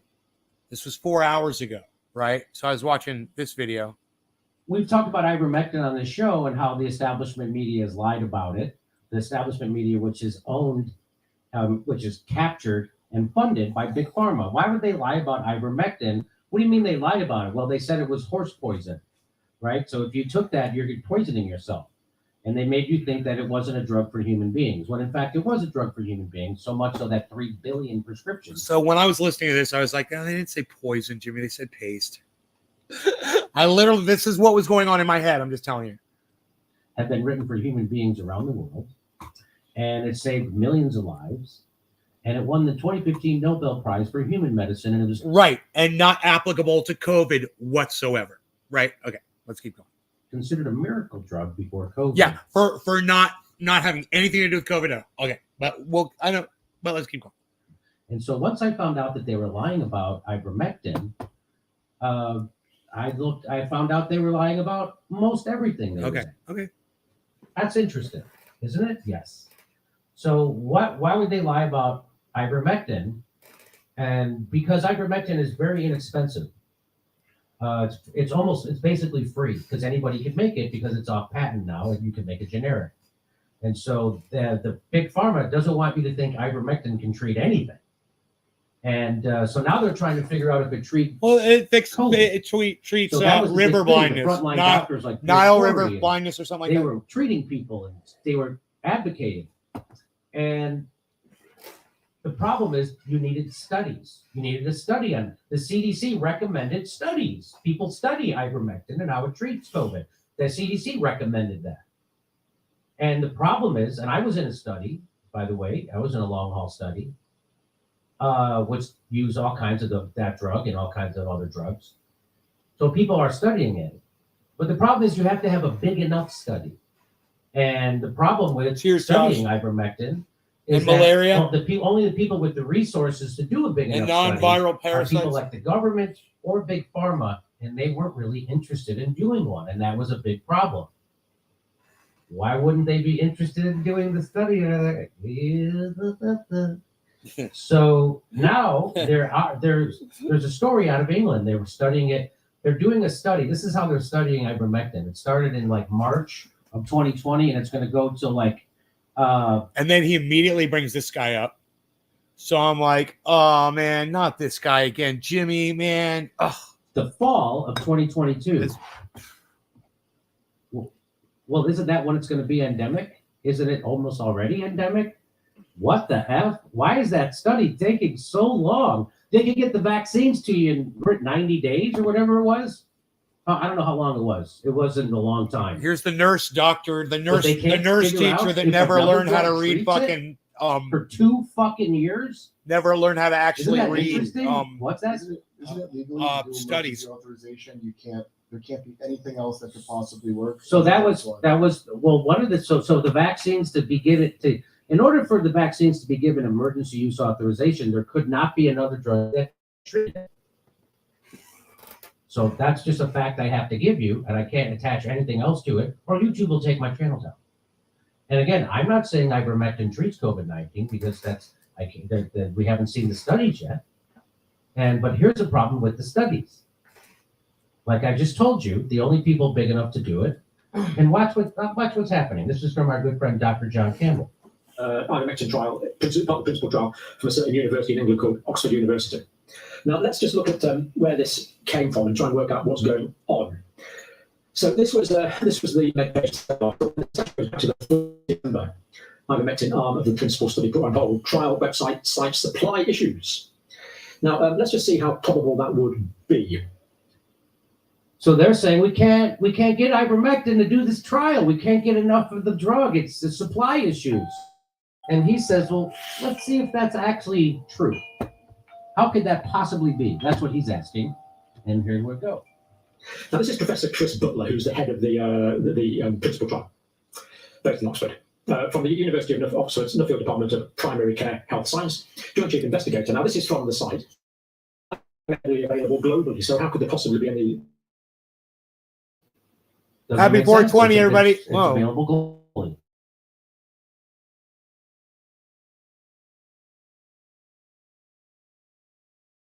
So this is Indian ivermectin. I keep this purely for educational, illustrative purposes, of course. But it's there, it's readily available. It costs literally pennies, a few cents, couple of. It's literally. I think I worked it out with the World Health Organization are paying about 4 cents a tablet. It's essentially free, and can be produced in huge scales. As I say, this prop here that I keep, I suppose it would be useful if I did get strong IDs or onchocerciasis, which is what it's prescribed for at the moment, agreed by the World Health Organization. But it's readily available now. It's the point I'm making. And actually, Chris Butler, of course, says this. Ivermectin is readily available globally, so there is not a supply issue with it. Has been in wide use, again, Chris Butler speaking on the website. This is directly from the website. It's been in wide use for many other infectious conditions. It's a well-known medicine with a good safety profile. Remarkably good safety profile, actually. A remarkably good safety profile, ivermectin, has a remarkably good safety profile. Remarkably good. So if you listen to Brian Stelter or Rachel Maddow or anybody else in the establishment media, they will make you think that it's poison and that people are clogging up hospital ICUs because they're taking it, as opposed to what that actually says. It's remarkably safe medicine. Kurt? I was reading some about it, and they said the worst case, somebody went blind. Because his blindness was one of the accusations I've seen about it. It actually cures river blindness, which is a condition. It actually cures that. Right, here we go. A good safety profile. Obviously, we never prescribe on this channel, only take drugs prescribed by our own healthcare provider. And because of the early promising results in some studies, it's already being widely used to treat COVID-19 in several countries. So that was sort of Chris Butler's back. So it's got a good safety profile. It's already being used in several countries to treat that. So, round a statement there. Now, if we go back to this here, so this was the concern. And now it says here, ivermectin trial in the UK principal trial is currently paused due to temporary supply issues according to the trial website. Now, I'm somewhat mystified by this, unless it's changed or something, because you click on the website there, and that's just the direct we've done. And we find no talk of it here on the site. This is the principal trial website, help finding treatments for COVID-19 from home, which of course is exactly what we want to do, avoid hospitalisations if at all possible. Very laudable principle. Principle of a UK-wide clinical study from the University of Oxford to find COVID-19 treatments for recovery at home. And it's 9,000 participants have been recruited so far. This video here just gives you some, I'm not going to play it, just gives you some useful background information on the trial itself, who can join. Eligibility criteria, and then drugs that are being looked at here. So we've got favipiravir, antiviral drug, and we've got ivermectin, which are currently being studied. Now, have we missed something here from the news? So let's go on to the news from the principal trial. And here we have the feature of a great success of this trial. Here they discovered that asthma drug budesonide is useful. Inhaled budesonide, a common corticosteroid, is the first widely available, inexpensive drug found to shorten recovery times in COVID-19 patients aged over 50 who are treated at home and in other community settings. Reports of the principal trial in 1,779 participants. The drug is now available to treat COVID-19 on a case-by-case basis in the United Kingdom primary care. So that was good.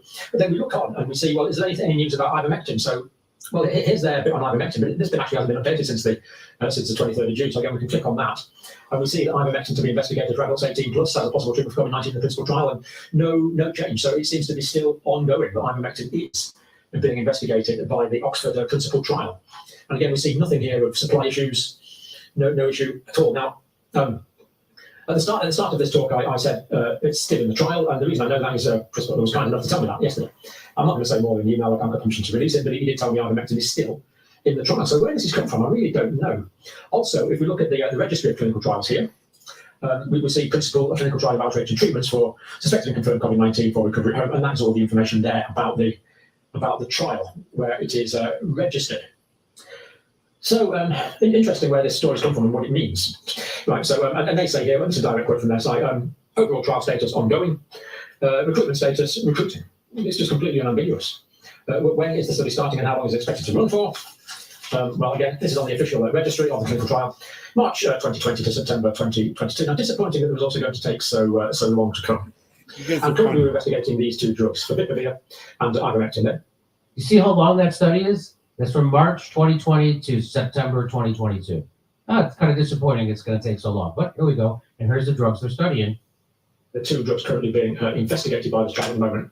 So here's the ivermectin, recognised approved drug by the British National Formulary for this rosacea condition with redness, strongyloides, which is the worm infection, and onchocerciasis, which is the one that causes the swelling of the lymph nodes, and scabies.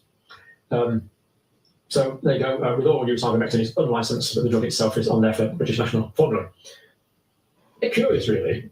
So now, quite a lot of pressure has been put on Professor Butler by various groupings to release data early, because this is a randomised, double-blind control trial. So Professor Butler himself, as the trial organiser, doesn't know who's getting what drug. That's the whole point. He doesn't know, so it can't influence the way he influences patients, and so it can't influence the way he interprets the data. But strange that this story has come about saying that there were supply issues with the drug, which patently there is no supply issues for it. It's readily available. So there you go. It is ongoing. I think this just illustrates a lot of the. He holds up his box. I got it. There's no supply issues. That's science, baby. Several times on this channel. So there you go. We look forward with great interest to the results. I got a box of ivermectin in there too. Readily available and has an excellent safety profile compared to many other medications. We look forward to that. Hilarious. And the trial is ongoing. So it looks like we've nothing to worry about. Readily available, no supply issues. Part of the British National Formulary. So quite why this, quite where this came from, is somewhat a mystery. So not saying anyone's right, not saying anyone's wrong, just saying it's a bit strange. But a lot of you have written to me concerned, so hopefully that puts everyone's mind at rest that this ivermectin trial is ongoing. Not saying I was right, not saying I was wrong. That's science, guys. Okay, so now you know the rest of the story. No, So you there don't know it the is. rest of the story, Jimmy, and you always say that. Ivermectin. And I fucking hate that. You know, he says now the rest of the story. Like, he robs that. He steals that line from the guy my dad used to listen to on Sundays in the garage, man, when he was working in the garage. What was that guy's name? Phil Harvey. Now you know the rest of the story. Something like that.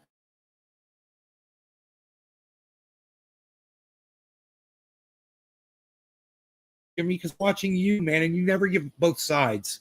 And we'd know the rest of the story if you would put the debunkers up about against this guy. Then we would know the rest of the story. So stop saying that, Jimmy. All right? Ivermectin is And stop straw manning your audience. it in short supply? Why would they say that? What's that come from? Where does that even come from? And if you started talking like this, you'd be a perfect Poland. And we won't know, the results of this till September 2020. Uncle Arthur. Was that his name on Bewitched? Paul Lynn's character? Was it Uncle Arthur? Arthur? Oh, Uncle Arthur. Take the curse off. Darren. This to be slightly selling out. or his ignorance? Josh, that's a good question. Look, I think that this is okay. I could be totally wrong, but this is just me in my head guessing that when Jimmy got his vaccine and he got long symptoms, COVID symptoms from the vaccine, that he blamed Big Pharma for poisoning him and his whole family, Steph, his producer, everybody around. They all got this pain in their fucking neck and shit. It was weird, man. They all got the same fucking symptoms. And they all said it was fucking, depending on the side of their body that they got the vaccine on, that was the side they had the symptoms on them, of their bodies. And I think that he holds a personal vendetta against Big Pharma. And because of that, and it's too bad because, there's plenty, Jimmy, to go after without having to sacrifice the truth. That's my point here. Is you don't have to just play narrative and have this guy on to prove your points. Because when you do, you're getting lied to. And this guy's lying to you, man.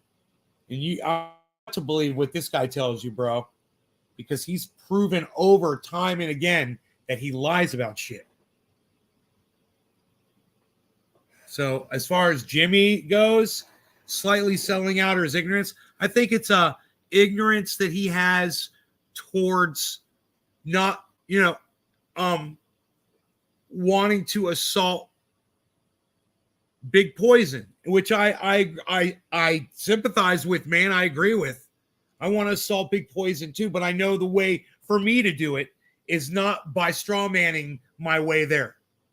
And this is a piece of straw that he doesn't need. Robert F. Kennedy Jr. is a piece of straw he doesn't need.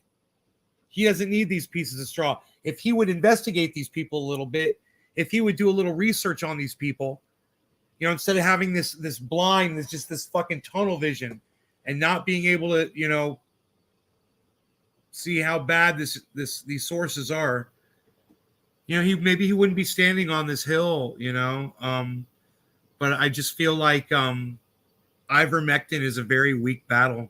It's especially when the science says you have to have deadly doses inside the human body in order to achieve what these studies that this doctor's pushing down his audience throats that are fucking done in petri dishes at deadly levels of ivermectin that would be in the human body to kill that fucking virus.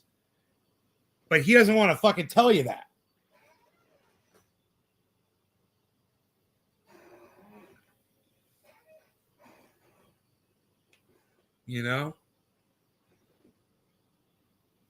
I know, right? It's a beautiful shirt, bro.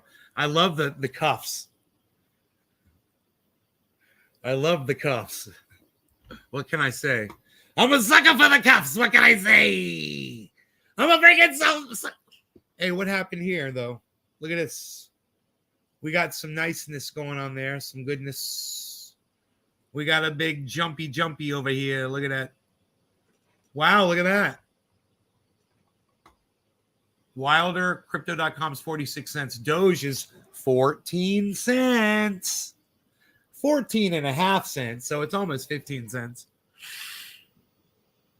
Eagle, Elon, Shiba, Axis, Sandbox, and that's what's in the red, guys. Everything else is in the green. Beautiful, baby. We don't know what's going to happen, man. The Super Bowl didn't do shit, huh? Thanks for being honest. A bad reaction from a vaccine you got years ago. I think maybe Jimmy's not a fan of them. Yeah, I agree, Lou. I know that. He had a bad reaction. He was in a risk factor group, and I understand that, and I sympathize with him. And I believe him. I believe him when he says they had bad reactions, man. I understand, but I just wish that he didn't, in my stupid opinion, and I'm not Jimmy Dore. I don't know what he's thinking. I don't know what motivates Jimmy. If I knew 1/1000th as successful as him,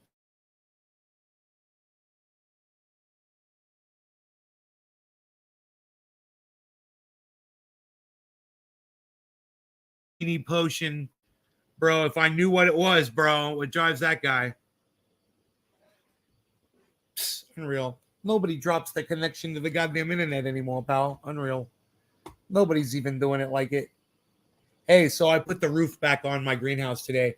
Got a lot done. I want to show you what I pulled out of there, man. If you haven't seen yet. I got some of these potatoes. Look at this, guys.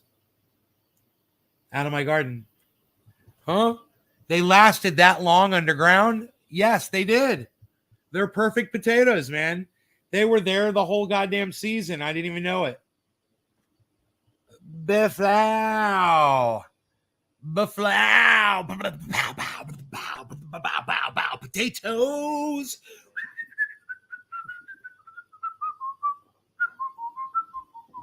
And Billy's like, how dare you? You do not get to whistle that song. That is the sacred song. The sacred song of years of professionalism. You do not get to whistle it. Ryan, what's up, buddy? I personally, judging by his persistent actions, his reaction was a mental one, purely placebo, crybaby stuff, because the reactions are super rare. I don't know, man. I've always just wanted to be his friend, man. I always just want to get along with Jimmy Dore. I just thought that maybe pointing some things out to him, he'd understand where I was coming from and maybe, have a little bit more respect for me. I felt like I got treated like a troll, But I felt like that post that he put up was inappropriate. It's like he's really starting to lean righter than ever, not in his beliefs, but in the people on the right, man. It's like he almost feels like he has to defend Tucker Carlson now. He had Don Johnson on. He used Don Johnson as a what I called was a piece of straw to bolster his argument about what was going on with mandates. Don Johnson, man.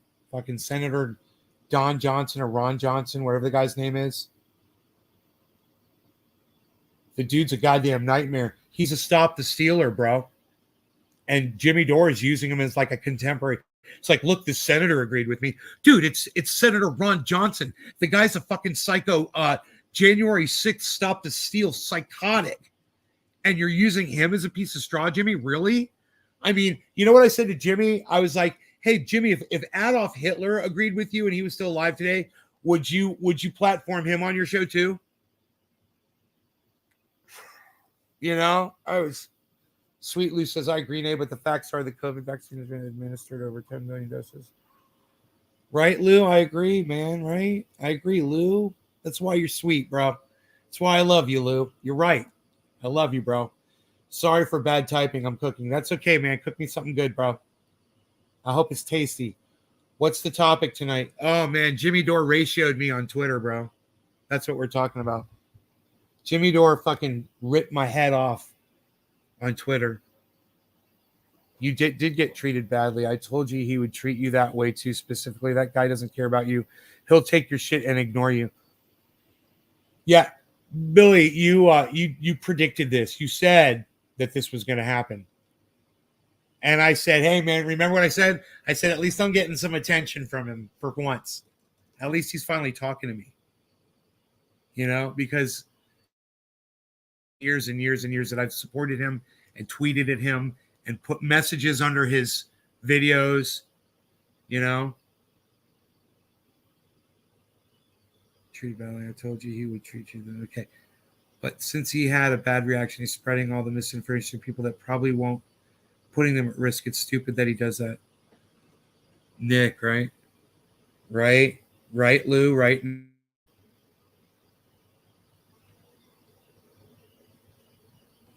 I mean, he does a lot of good. Jimmy Dore does a lot of good in what he does. He does. And he did the whole fucking Medicare for all, forced the vote. And before that, he exposed the Young Turks for everything he could. When they attacked him unnecessarily over it, he exposed them for exactly what they deserve to be exposed for. And he did a really good job of that. He's exposed a lot of people, man, on the show. He's done a lot of good work. He's done a lot of good reporting. How much death is on his hands. Nick, take him on hard. He's a cock, so take the clout. One, I can't talk about. I am definitely not up to date on U.S. politics. Yeah. I don't know, man. I wonder how goeth the ratio bathing is going on Twitter.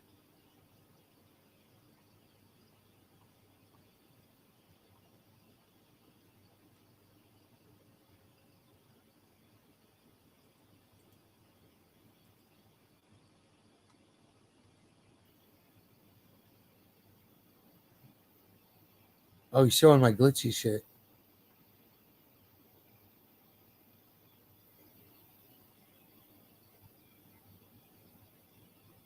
Token Dave is showing my glitchies.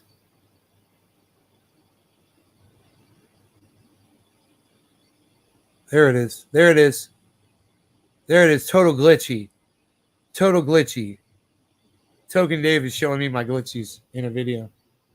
Total glitchies, bro. Total glitchies, bro.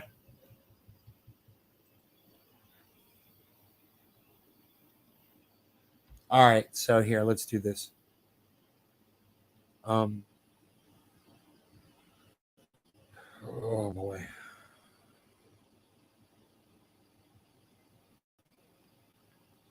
Like to reply to my tweet. Yeah, that's got to be it. Yeah, there it is. It's 81. Okay, it's 81 still. It's not that bad. I guess everyone's left it alone.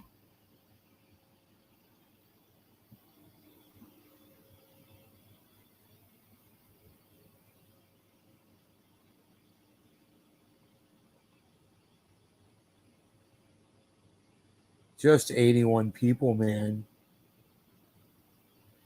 I was waiting to see if the people that we all follow were going to jump on.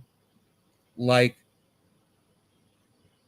Jimmy Dore and I both follow Lee Camp, Graham Elwood, Ron Placone, his wife, Miserable Lib.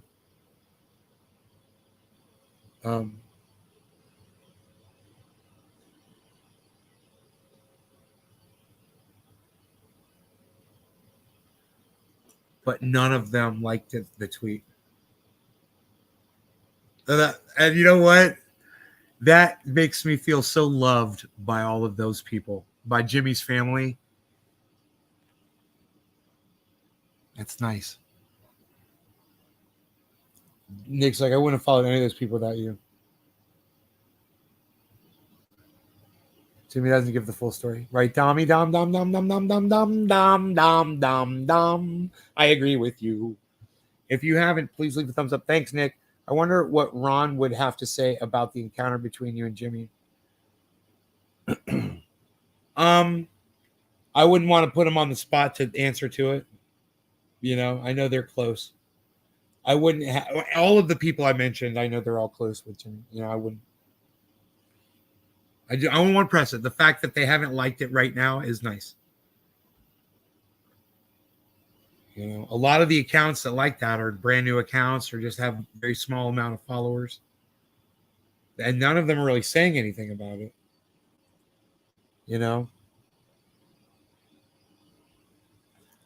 So that's good. I assume that none of them are watching this on Twitter.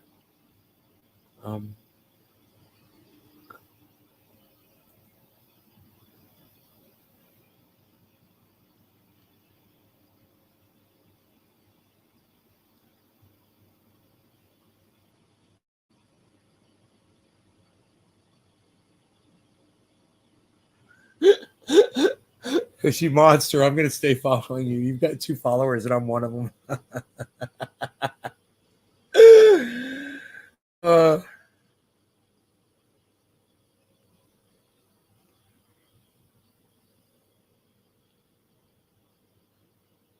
Reef Breland agreeing with Jimmy Dore. Super appreciate you. He goes, best of luck to you, sir. Best of luck to you. I said best of luck to you and stuff.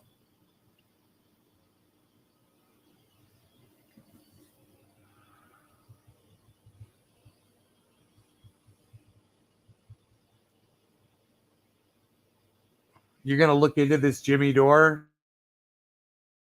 But now you have because of me? You're welcome. And I should tell Jimmy you're welcome to him, too. He's got a new follower.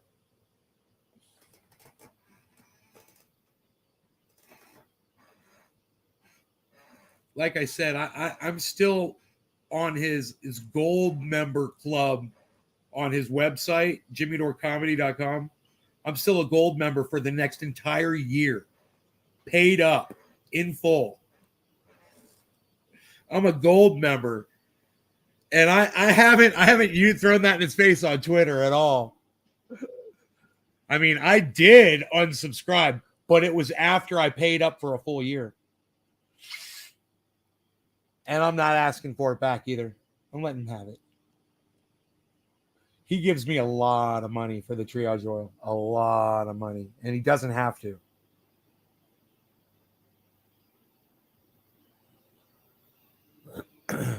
But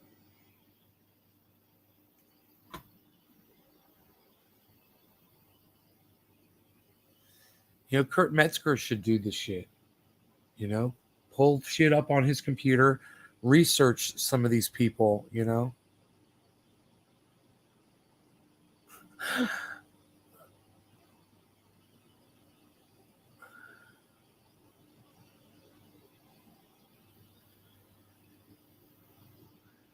is this? Jack Casey. Dude, it's fucking dude. That guy's hilarious. Pro tip.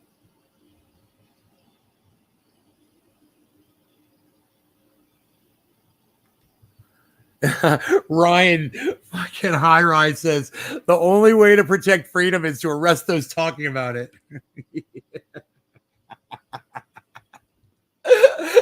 Makes sense, CBC. Is it any wonder why nobody watches this shit anymore? Ratings talk, rhetoric walks. Yeah, bro. You fucking rock, fucking High Rise, you motherfucker. God, I love this guy. That's right, motherfucker. That is what's up.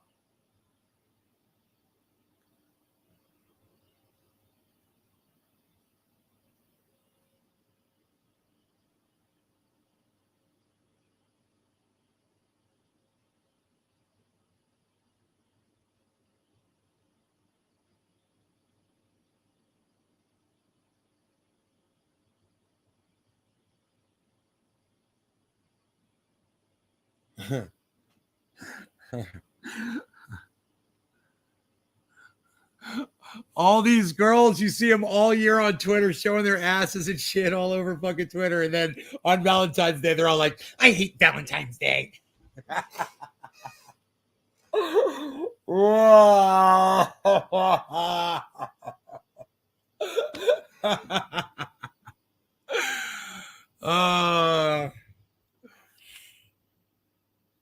That's so funny.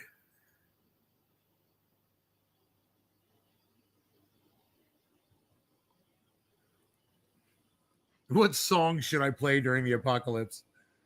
I should give them my playlist from YouTube, man. I wonder if I could do that. Can you fucking do that? You go to playlists, dude. Get playlists, bruh. Get playlists, bruh. Get playlists, bruh. Yeah, bruh, you can get playlists, bruh. Yeah, bruh, you can go to playlists, bruh. Yeah, bruh, you can go to playlists, bruh. You can't find your playlists, bruh. You gotta go to history, bruh. You gotta go to library, bruh. You gotta go to library, bruh. Where you gonna find your playlists at, bruh? You can find your playlist, bruh. There's your playlist, bruh. Tunes to get high to, bruh. It says it's private, bruh. It says it's private, bruh. says it's private. How do I fix it? View full playlist. It's private. Private. Public. Okay. Now, if I open link in new window. Oh, yeah. Oh, yeah.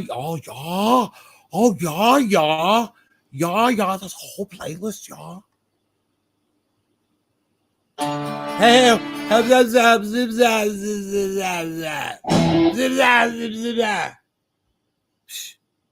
close that shit up. Everybody just calm the fuck down. You're welcome. Give a list of my whole fucking playlist. Dude, I wonder if it'll play the whole goddamn playlist for anybody because I made it public. Your tweet was, dude, I wonder if that, dude, tell me if this works for you guys. Here, somebody click on this link on YouTube and let me know if that plays those songs for you guys. See if anybody can make those songs play by clicking on that link. I don't know because it says twitter.com on it. That one says twitter.com. This one says youtube.com. It's weird. Here, wait. It's the wrong link. Hold on. Twitter.com. Hold on. Uh-oh. Dude, it's the wrong shit, bro. You're welcome. Click on that. No, bro, it's bringing up the wrong thing, bruh. It's bringing up my status, bruh. It's the wrong thing, bruh. It's the wrong thing, bruh. Okay, open in new. Hold on. Play all. Open in new window. Okay, that's all. Okay. Pause. Copy. Yes. Okay. Now. No, don't start playing the song, you fucking idiots. All right. Now, going to go back over here. We're going to get rid of this stupid tweet because it's wrong. We're going to delete it. No, I don't want to delete it yet. I just want to go back. I want to do another one. Yeah. I want to make sure because I want to be able to find that shit. You're welcome. Oh, YouTube. There it is. This one right here. That one right there. Is that one? Does that link right there, not the other link, this link. Took you to the tweet with Jimmy, right? Try this link instead. Try that link.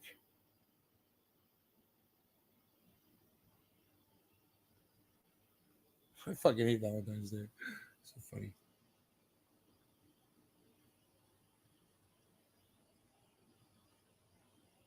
Where's my reply, bruh? Where's my reply, bruh? Where's my reply, bruh? You're welcome. YouTube, you're welcome. What? What's it take you to? Does it just take you to one song or does it play the whole playlist like when you go to the end? Like here. Like if you go all the way to the end, what happens? 25.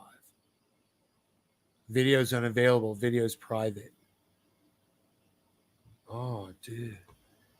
Dude, went to private, bruh. Went to private, bruh. It went to private, bruh. It went to private, bruh.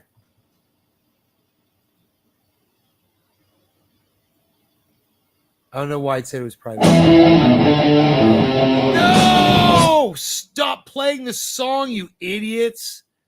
God, I hate you all so much. Fuck you. All of you YouTube motherfuckers. All right. Hello, everyone. So here we are.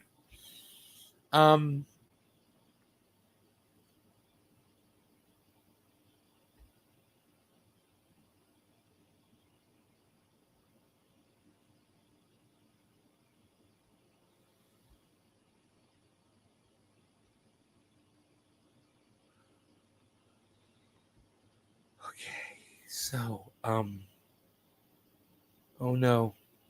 No. Oh no, Jimmy Dore's going live. No. Don't talk about. Let's watch. You guys want to watch Jimmy Dore? We can watch Jimmy. Rumble. He says on all platforms. He says he's going live on all platforms.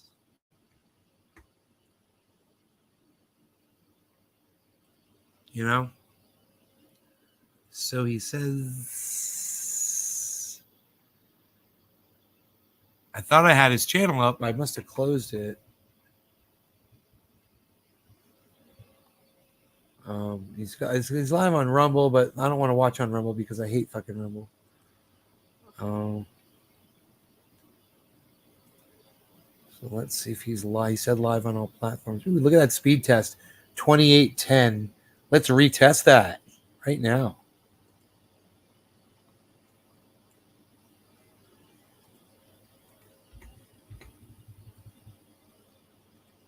Look at that mouse work. Wow, look at that mouse work across 3 screens. Wow, wow, wow, wow. Wow, wow, wow, wow. Testing how many megs? Oh, downloading 76 megs. Okay. You scored what? You scored 30. I scored 30 while I'm uploading. Jimmy Dore's live with 6,000 people watching.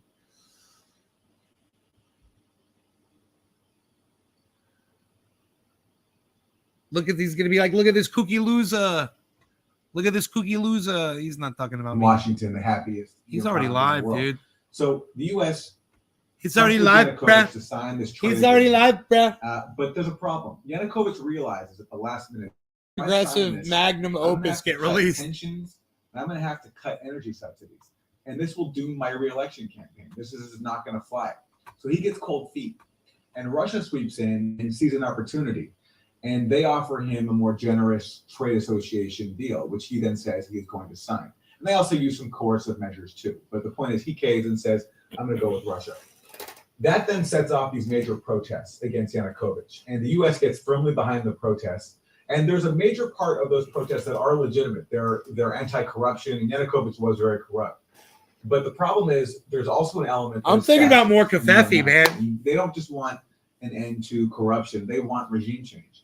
And the U.S., as it often does, skillfully basically puts its weight behind the fascist elements. John McCain, Chris Murphy go over there, meet with a far-right leader, put their arms around him in Maidan. And all this culminates basically in a violent coup that forces Yanukovych to flee. In my and mailbox. He does so only after there's an agreement brokered with the EU to hold new elections. And this coup undermines that. And the U.S. definitely is on the side of the far right because we know that now from that leaked phone call that came out around then, that Victoria Nuland, who was then a top senior State Department official, she's now back working for Joe Biden, basically running his Ukraine policy again. There's a leaked phone call where she's speaking to the U.S. ambassador to Ukraine at the time, and they're picking the next Ukrainian prime minister. Nuland says Yats is the guy, and that's a reference to Yatsenyuk, who, lo and behold, a few weeks later became the prime minister. So the U.S. was heavily involved in this coup, and that sets off this 8-year conflict that we're still dealing with now, and that has led to this major geopolitical standoff.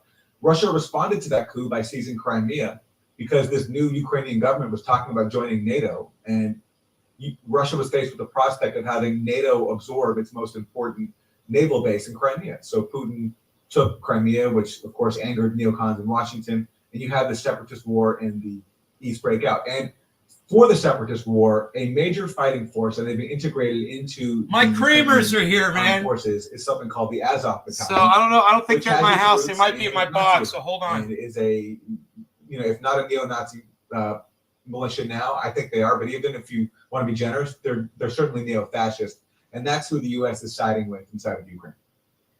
And so it has to do, so this NATO membership, right? And so now I've heard that the Ukraine is willing to withdraw their possible membership in NATO so they can avoid a war with Russia. Have you heard that?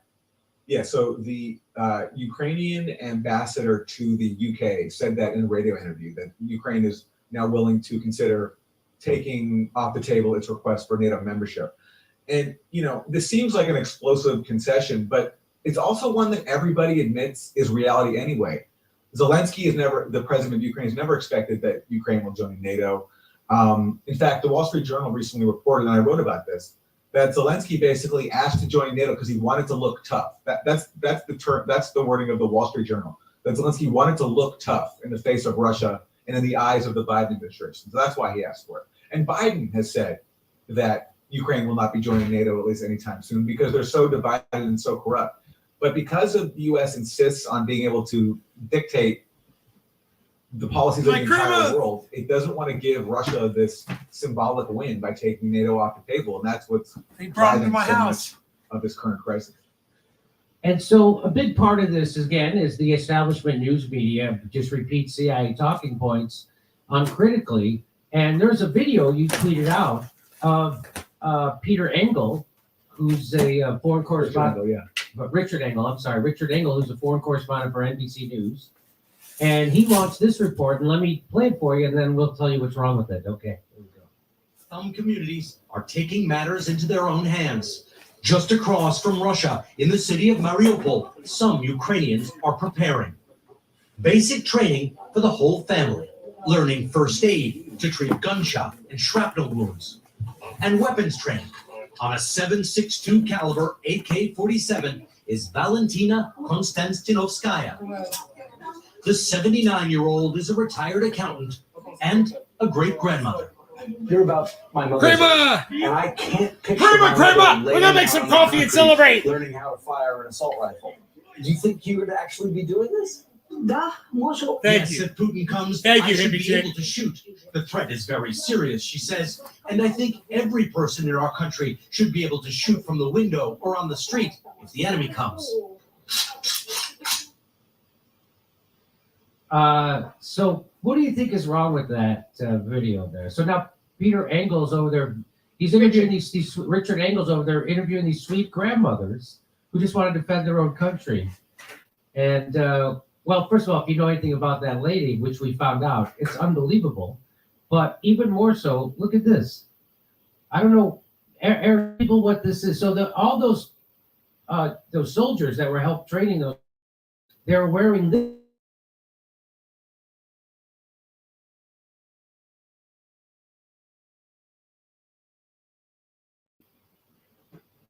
A neo-Nazi fascist militia that even the U.S., even though it's supporting these militias inside Ukraine, it's so afraid of the Azov battalion that there's even on the books, U.S. law bans military assistance to the Azov battalion. John Conyers got this passed when he was in Congress because it's recognized that they are a neo-fascist, neo-Nazi militia.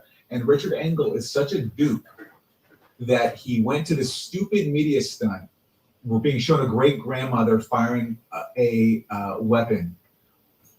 It even occurred to them to check who were the people training these Ukrainian civilians. And it turns out, because they didn't do that, they got duped by neo-Nazis. And it speaks to the integral role of neo-fascists inside the Ukrainian armed forces today and in the proxy fight against Russia, that it's the Azov battalion that is coordinating these media stunts for really credulous Western media dupes like Richard Engel, who's a chief foreign correspondent of NBC News. So today, NBC News just did literal neo-Nazi propaganda.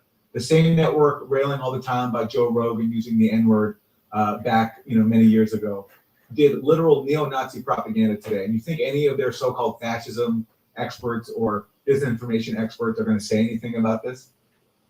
So, wait, isn't it amazing? Isn't it? I don't know. It's odd to me that the same media that tells us there's a Nazi hiding in every Canadian truck fails to mention that we are backing Nazis in Ukraine. Isn't that weird? I think it's weird. It's really weird. Yes. I like what they did with the look how they did their own thing with the Nazi SS symbol, right? They had their own little flair for the net. That's what that is, right? They put a little twist on the SS Thunderbolts. That's what they did. Well, they do originate in Nazi Germany, out of a militia in Nazi Germany. That is their historical root. But Aaron, I mean, if we can back ISIS in Syria, backing Nazis in Ukraine is not a big stretch, right?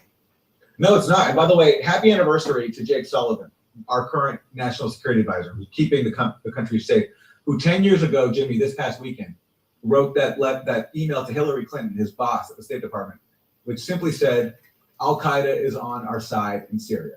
Yes. So Jake Sullivan has gone from siding with Al-Qaeda in Syria to neo-Nazis in Ukraine. So let me just cover this. Instead of reporting factual information, U.S. media outlets have flooded their audiences with what one Western intelligence official calls a strategic communications campaign. Part one of that communication strategy, don't mention we back actual Nazis. And the second part of that communication campaign, cancel Joe Rogan. That will be it. Here we go. The campaign is described uncritically by CNN as a series of alarming headlines and a drumbeat of official disclosures that have come from agency spokesmen and officials. No, Jimmy who have doesn't. provided little Jimmy does by way not of lean evidence. right. In fact, asking reporters to report the material without confirmation. You don't understand In American short, a politics if you strategic think he leans communications right. Campaign of state propaganda. You probably think Joe Rogan So, leans right what do too. they mean when they say we have very little evidence? Well, Ned Price told us that is the evidence, right? Whatever he says, that's if there's evidence that they have it, there's evidence that they have evidence, and Ned told you that they have it, so now go report that uncritically. Isn't that how it works, Aaron?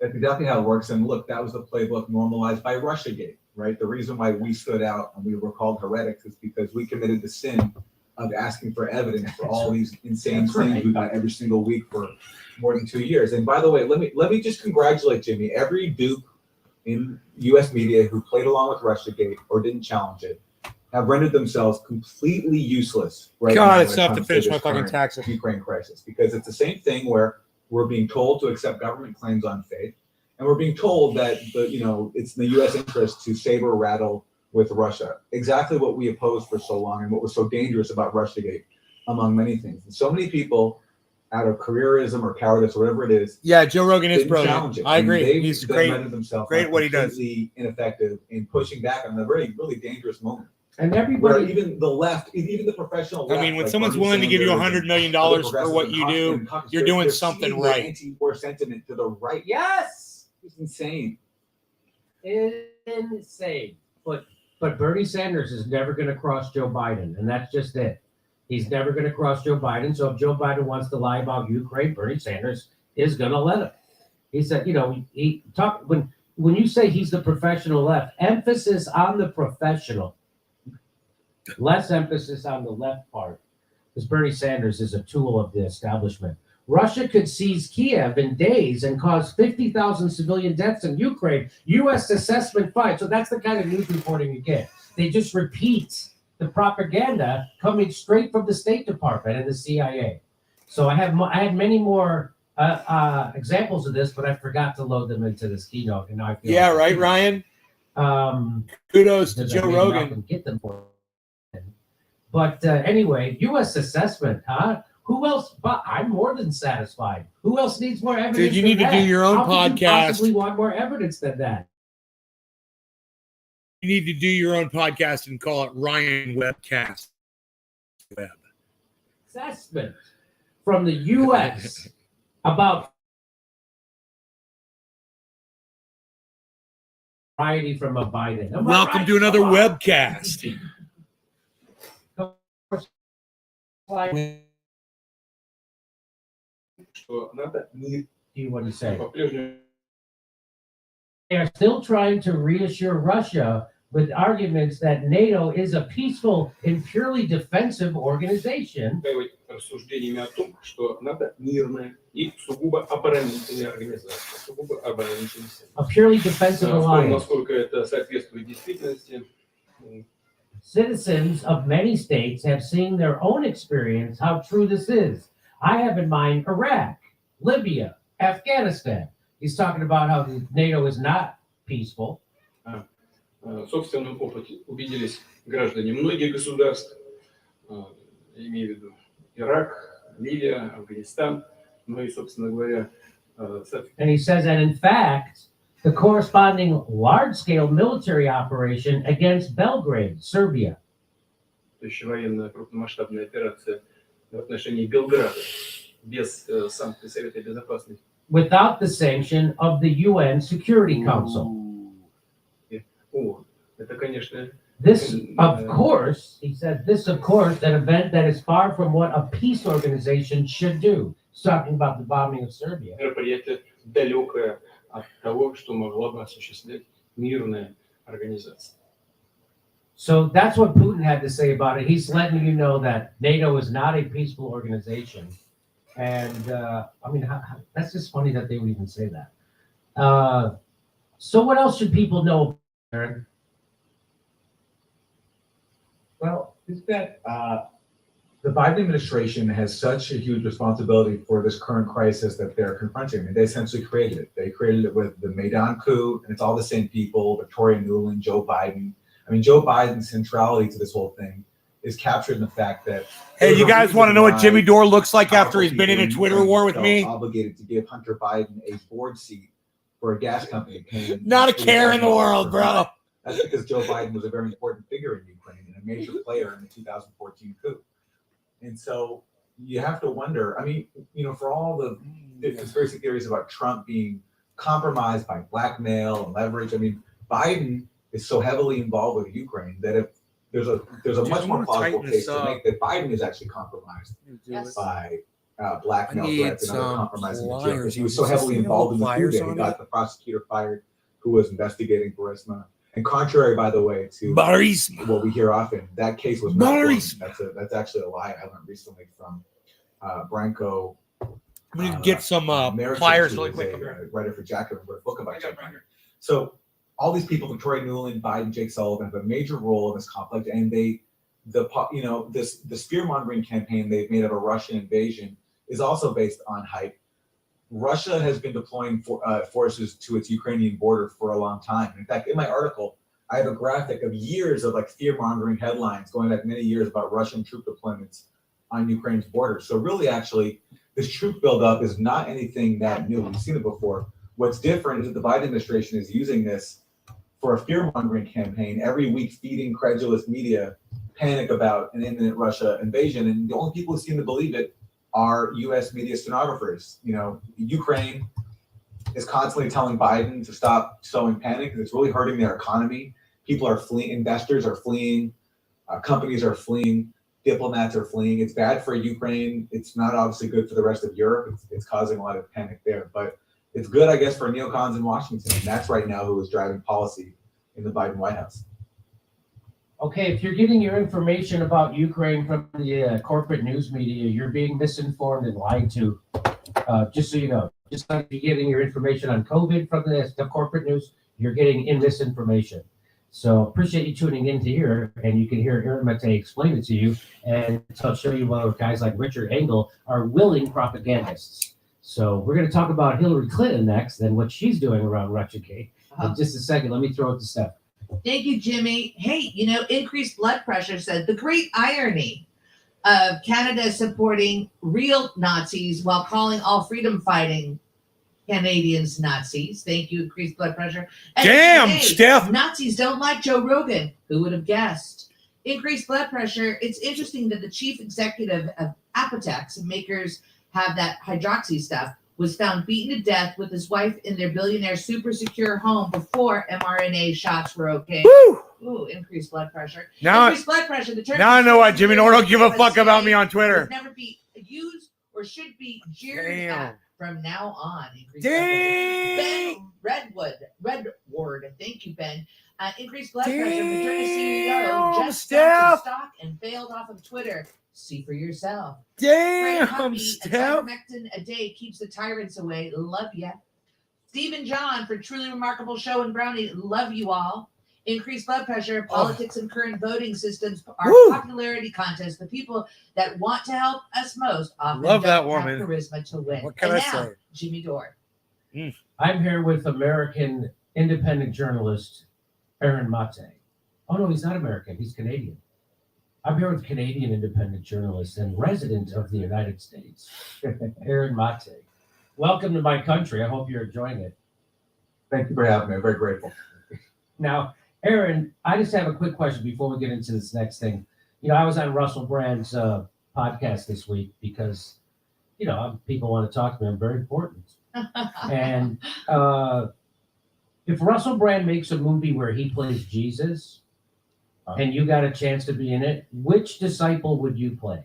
Now, I think you resemble the Apostle Andrew with his glowing skin, but he was martyred on an X-shaped cross. Did you know that? But I did not know that. So it's only a movie. He's like, I did not know that. It'd be memorable. Russell and I are getting a massage later together. I'll ask him about it. But what do you say? You know, I was in the high school production of Jesus Christ Superstar. Oh, no kidding. Billy. I'm pretty sure I played Peter. I don't remember now. Russell and Jimmy are getting a massage together. Who I built my church on. Exactly. Yeah. So I'm gonna go with Peter. You know, just keep the roll going. Okay, I like it. Making sure you got that. All right, so here's a big story. Now, Aaron is famous for debunking Russiagate, so this is more of that. I guess that's a thing. Clinton campaign paid tech workers to dig up Trump-Russia connections, says a report. What? Huh? Hang on. Hillary Clinton's 2016 presidential campaign paid an internet company to infiltrate servers at Trump Tower and the White House in order to link Donald Trump to Russia, a bombshell new legal filing alleges. And this is from the New York Post that I The would Friday read because I filing don't from trust the them. Department of Justice. That's Merrick Garland's Department of Justice. That's Joe Biden's Department of Justice. They tasked with investigating. Guys put in by William Barr, guys. Russia probe served to throw cold water on Democrats' longstanding allegations of collusion, which means conspiracy. Is he going to mention Bill Barr? Special counsel John Durham filed a motion related to potential conflicts of interest in connection with the case of Clinton campaign lawyer Michael Sussman, who is charged with lying to the feds, according to Fox News. Now, we already covered this story here once. I'll explain it to you. So this guy, Michael Sussman, he goes to the FBI being paid to do this by Hillary Clinton, and he tells the FBI a fake story that he has documentation and evidence that Alpha Bank, which is a Russian bank, and Donald Trump's campaign are conspiring together to do nefarious stuff. That's a totally bogus thing that was made up. He was asked if he was working at the behest of Hillary Clinton. When he did that, plant that false story at the FBI, he said he was not being paid by her. Later, we found out he billed her for his trip to the FBI where he planted that story. Can you believe the nerve? So that's The Hillary gall. Clinton's lawyer did that. Planted a fake to bill Russiagate for that story goddamn with trip. the FBI, which is why he is now charged with the crime of lying to the feds. That came out of that came out of this Durham investigation. That's crooked So he's as fuck. investigating the Russiagate investigation. Lock her up, and he's man. finding out all the lies inside the Russiagate investigation. Okay. Now we already know that people lied to the FISA court during the Russiagate investigation, and they got caught. Sussman allegedly told the FBI he was not working on behalf of the Clinton when he presented his evidence. Durham's motion reportedly alleged Sussman had assembled and conveyed the allegations to the FBI on behalf of at least two specific clients, including a technology executive, So they're referred to as Tech Executive One. Do you know who that is, Aaron? Hillary Clinton. Yeah, his name is Rodney Jaffe. He was planning on becoming Hillary Clinton's cybersecurity czar once she won presidency in 2016. And so that's who we're referring to. And so as Tech Executive One. Yeah. So Sussman was acting on behalf of Tech Executive One at a U.S.-based internet company, which is internet company, and the Clinton campaign. So he's doing the bidding of all these people. And this guy, Tech Executive One, wanted to get a spot in Hillary Clinton's campaign. I mean, in her Cabinet. Or administration. Records show he repeatedly billed the Clinton campaign for his work with the Russia Bank allegations, which involved an investigation for a tech executive. In 2017, Sussman provided an updated set of allegations about then President Trump's Russian connection to another government agency, the motion said. And that agency, Jimmy, is the CIA. Oh, so Sussman provided an updated set of allegations about President Trump to the CIA. So he went to the FBI and the CIA pushing bogus Russiagate information. Among the accusations leveled at the time was that suspicious Department of National Security lookups by Russian-affiliated IP addresses demonstrated Trump and or his associates. Not Department of National Security, Jimmy, you dummy. Oh my God. The White House and other locations. Now, so what this alleges, could you explain that? Who Yeah, looked so at DNS, Jimmy, I love the acronym you just made up out of the whole class, but that's not what DNS means. That's not what it means? No, it means domain something. I don't know. Whatever. Domain name server. That. I made up DNS. Right. You made it up, But it was good, though. Department of Yeah, it National was Security. good. No one else would have known if you didn't say anything. I knew. See, Thanks for fucking I blowing sent it your for me. bullshit Go from a ahead. mile away, Jimmy. That's They- why people this watch guy my got into show. a contract with the government and to do some cyber stuff, and he used that contract to basically get access to data, including coming from the White House, that he could then use to make a case that there was some kind of Trump Russia And get no connection. love One in of my the things chat he for alleged doing it was that at all. Russian-made wireless phones were being used in the vicinity of the White House. So I guess what he was trying to suggest there is that the Trump team was using Russian-made phones to communicate as part of their secret plot that they not only did on the campaign but brought into the administration.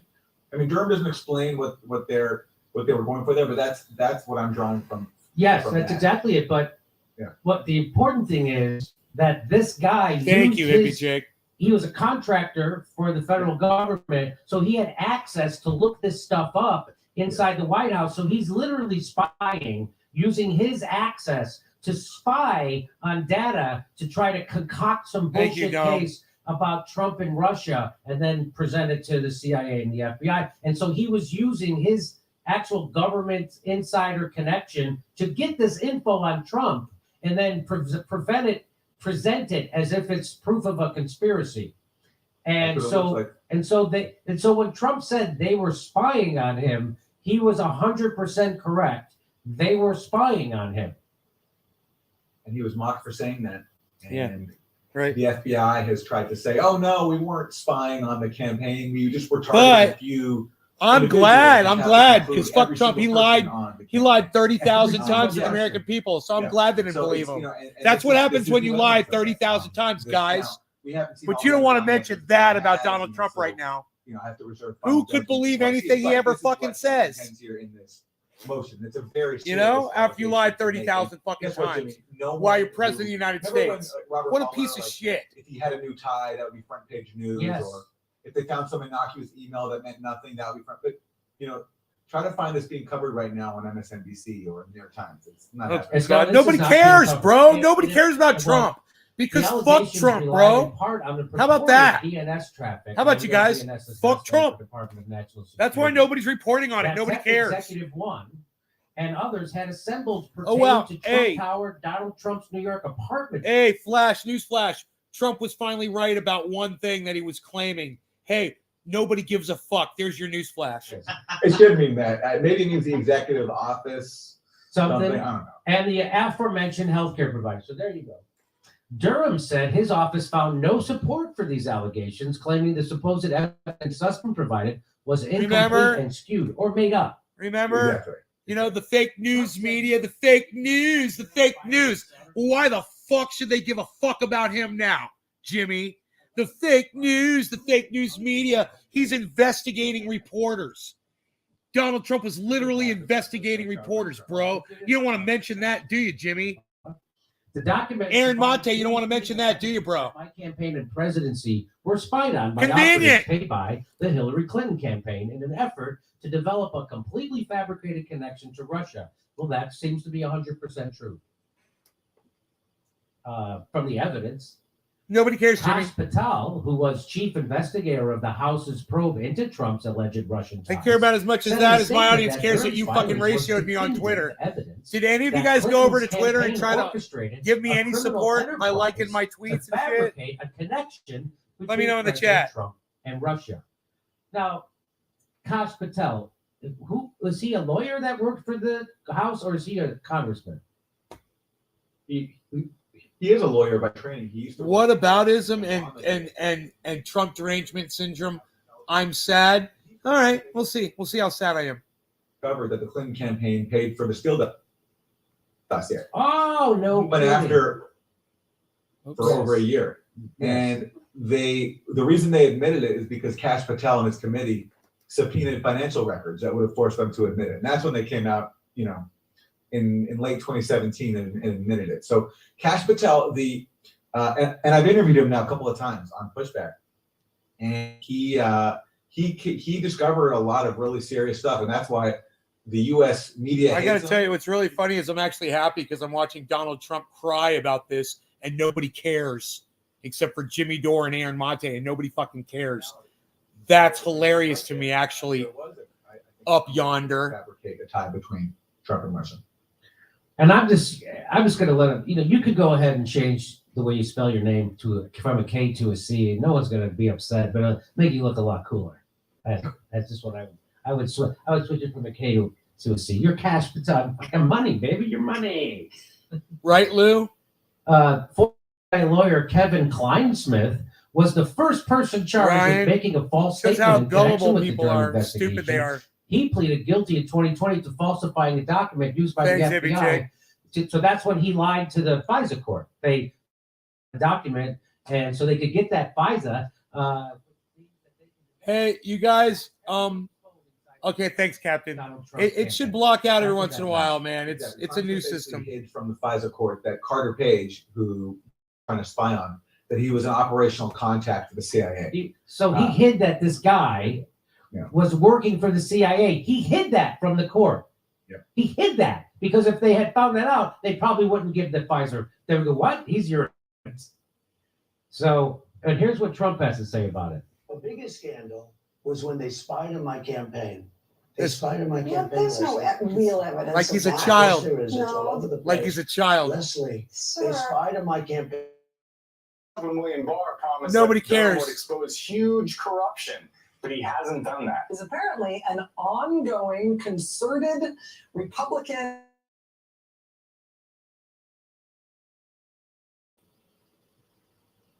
of the Russia scandal into some kind of scandal itself. Oh no, okay, wait till the Dore report comes out.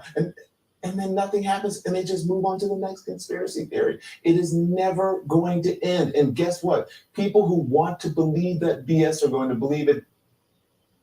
So that's what the mainstream news media is saying funny. About the Durham report. And what we're saying about the Durham report is they're uncovering the lies that got this Russiagate conspiracy theory started. And where did it come from? It came from the Clinton campaign. They fucking haven't uncovered anything yet. It's just an accusation. Let's wait for the goddamn for all the goddamn information. He's from jumping. Hillary He's Clinton jumping the gun and there a John little bit. Podesta. You know, Okay. they're doing an end down. Jimmy, He's doing like a goddamn end zone fucking spike dance, and it's not there yet. I'd be a little bit more patient with Let's this. wait for the Durham report to come out. It hasn't and come nothing out happens. yet. Hasn't come out yet. Hasn't come out yet. So what are you talking about? It's like about what he's saying is exactly what the Russiagate line was. Like, oh, don't worry, Mueller's going to find the conspiracy. Just wait. He's going to indict someone soon for for collusion, and that never happened. But just wait till the report comes out. Then we're going to find out. The report came out. Oh no, just wait till we get the redactions because it got redacted. I mean, he's projecting in a way I've never seen someone project before. He's describing himself and every single other Russiagate. That's how they handled Russiagate. We would say, "How about some evidence?" Oh, hey, wait till the Mueller report. Then Mueller report. They did. So when he was saying that, I'm like, wow, that everybody who was a Russiagator is doing unbelievable projection. From Cenk Uygur to Rachel Maddow to now Don Lemon. They are, or to Keith, certainly Keith Olbermann. They are the things they claim to hate. And here's what Glenn Greenwald says about it. He says the New York Times, CNN, and NBC Access flooded the zone every time Robert Mueller scratched his nose. They spent hours and hours deciphering his every sneeze. Actual criminal indictments from Durham of Hillary's lawyer or FBI operatives, crimes that created Russiagate, barely merit an article. So the concocting of this conspiracy that we're now peeling the onion away and finding the truth of how this got started, no one's talking about it. And the only time they do talk about it is to completely dismiss it as nothing. Isn't that interesting? Among the reason the media might want to cover the developments in John Durham's criminal probe of the fraudulent Alpha Bank story and the crimes committed to spread it, the Clinton 2016 official at the heart of it is now Joe Biden's national security advisor in charge of Ukraine, Jake Sullivan, sorry. So there it is. God bless America. And here's another guy. Here's Eric Bullard, who's a paid propagandist liar. He says the fact that Garland, meaning Merrick Garland, who's the head of the Justice Department, allows idiotic Durham investigation to continue and fails to prosecute Trump really says it all. What does it say, Eric? Are you saying that now Joe Biden and Merrick Garland are working for Russia? What are you saying? Because that's what it sounds. What does it say? You say it says it all. It says it all what? That they're working for Russia too? What are you saying it says? He doesn't know what it says because David Brock hasn't told him what to say yet. But David Brock will send him an email with a check, and then Eric Bullard will know what to say. What a fucking moron. Could you believe? Hey, look at he got 5,000. So these are people who just want Trump prosecuted, and now they're turning on Merrick Garland and Joe Biden over it. There's no, the evidence is the other way. This guy's, everything he claims to hate, he is worse than Sean Hannity. Jimmy, again, going back to projection, what was one of the main liberal causes of the Trump era? It was protect the Mueller investigation. Barr was going to shut down the Mueller investigation. Right. We had to prevent that. Rachel Maddow was saying this is a 5-alarm fire moment. That's right. Remember after the midterms when Trump fired Jeff Beauregard Sessions? Oh my God. Yes. Move on. All these liberal groups organized protests to save Jeff's job. And that's because they felt as if the Mueller investigation was going to be shut down. Now these same people cheer for Garland to shut down the investigation into what is now everyone knows was a scam. No one serious believes anymore that there was Trump-Russia collusion, except the most devout Blue Anon members. And now there's an effort to have some accountability for that and all the major consequences it caused, not just to, in the U.S., but to geopolitics, increased tensions with Russia, pushing this into the very moment we're in right now, where, remember after Mueller failed, immediately Democrats pivoted to Ukraine Gate, impeaching Trump after he froze some weapons to Ukraine. And the whole premise of the Democrats' message was we have to arm Ukraine so we can fight Russia over there and not over here. So basically, deeply entrenching inside the liberal mind this idea that it's good to ramp up tensions with Russia and to arm neo-Nazis in Ukraine, which leads us right to this current moment right now. And the gift these people are giving, by the way, in refusing to admit that they pushed a scam and continue to double down on covering up for it. It's such a gift. If I was a Republican strategist, I'd be overjoyed at what these people are doing and how they're mocking people who are interested in finding out what actually happened. That's what the left is always doing. They're always shooting themselves in the foot. It is a gift, and just like when you call truckers and farmers protesting mandated experimental gene therapies, we call them white racist Trumpers, even though they live in another country. They're Trumpers somehow. That's wait, are they going to start calling Jon Stewart? I know a Canadian that supports Donald Trump. Joe Rogan, so that's coming. That's coming.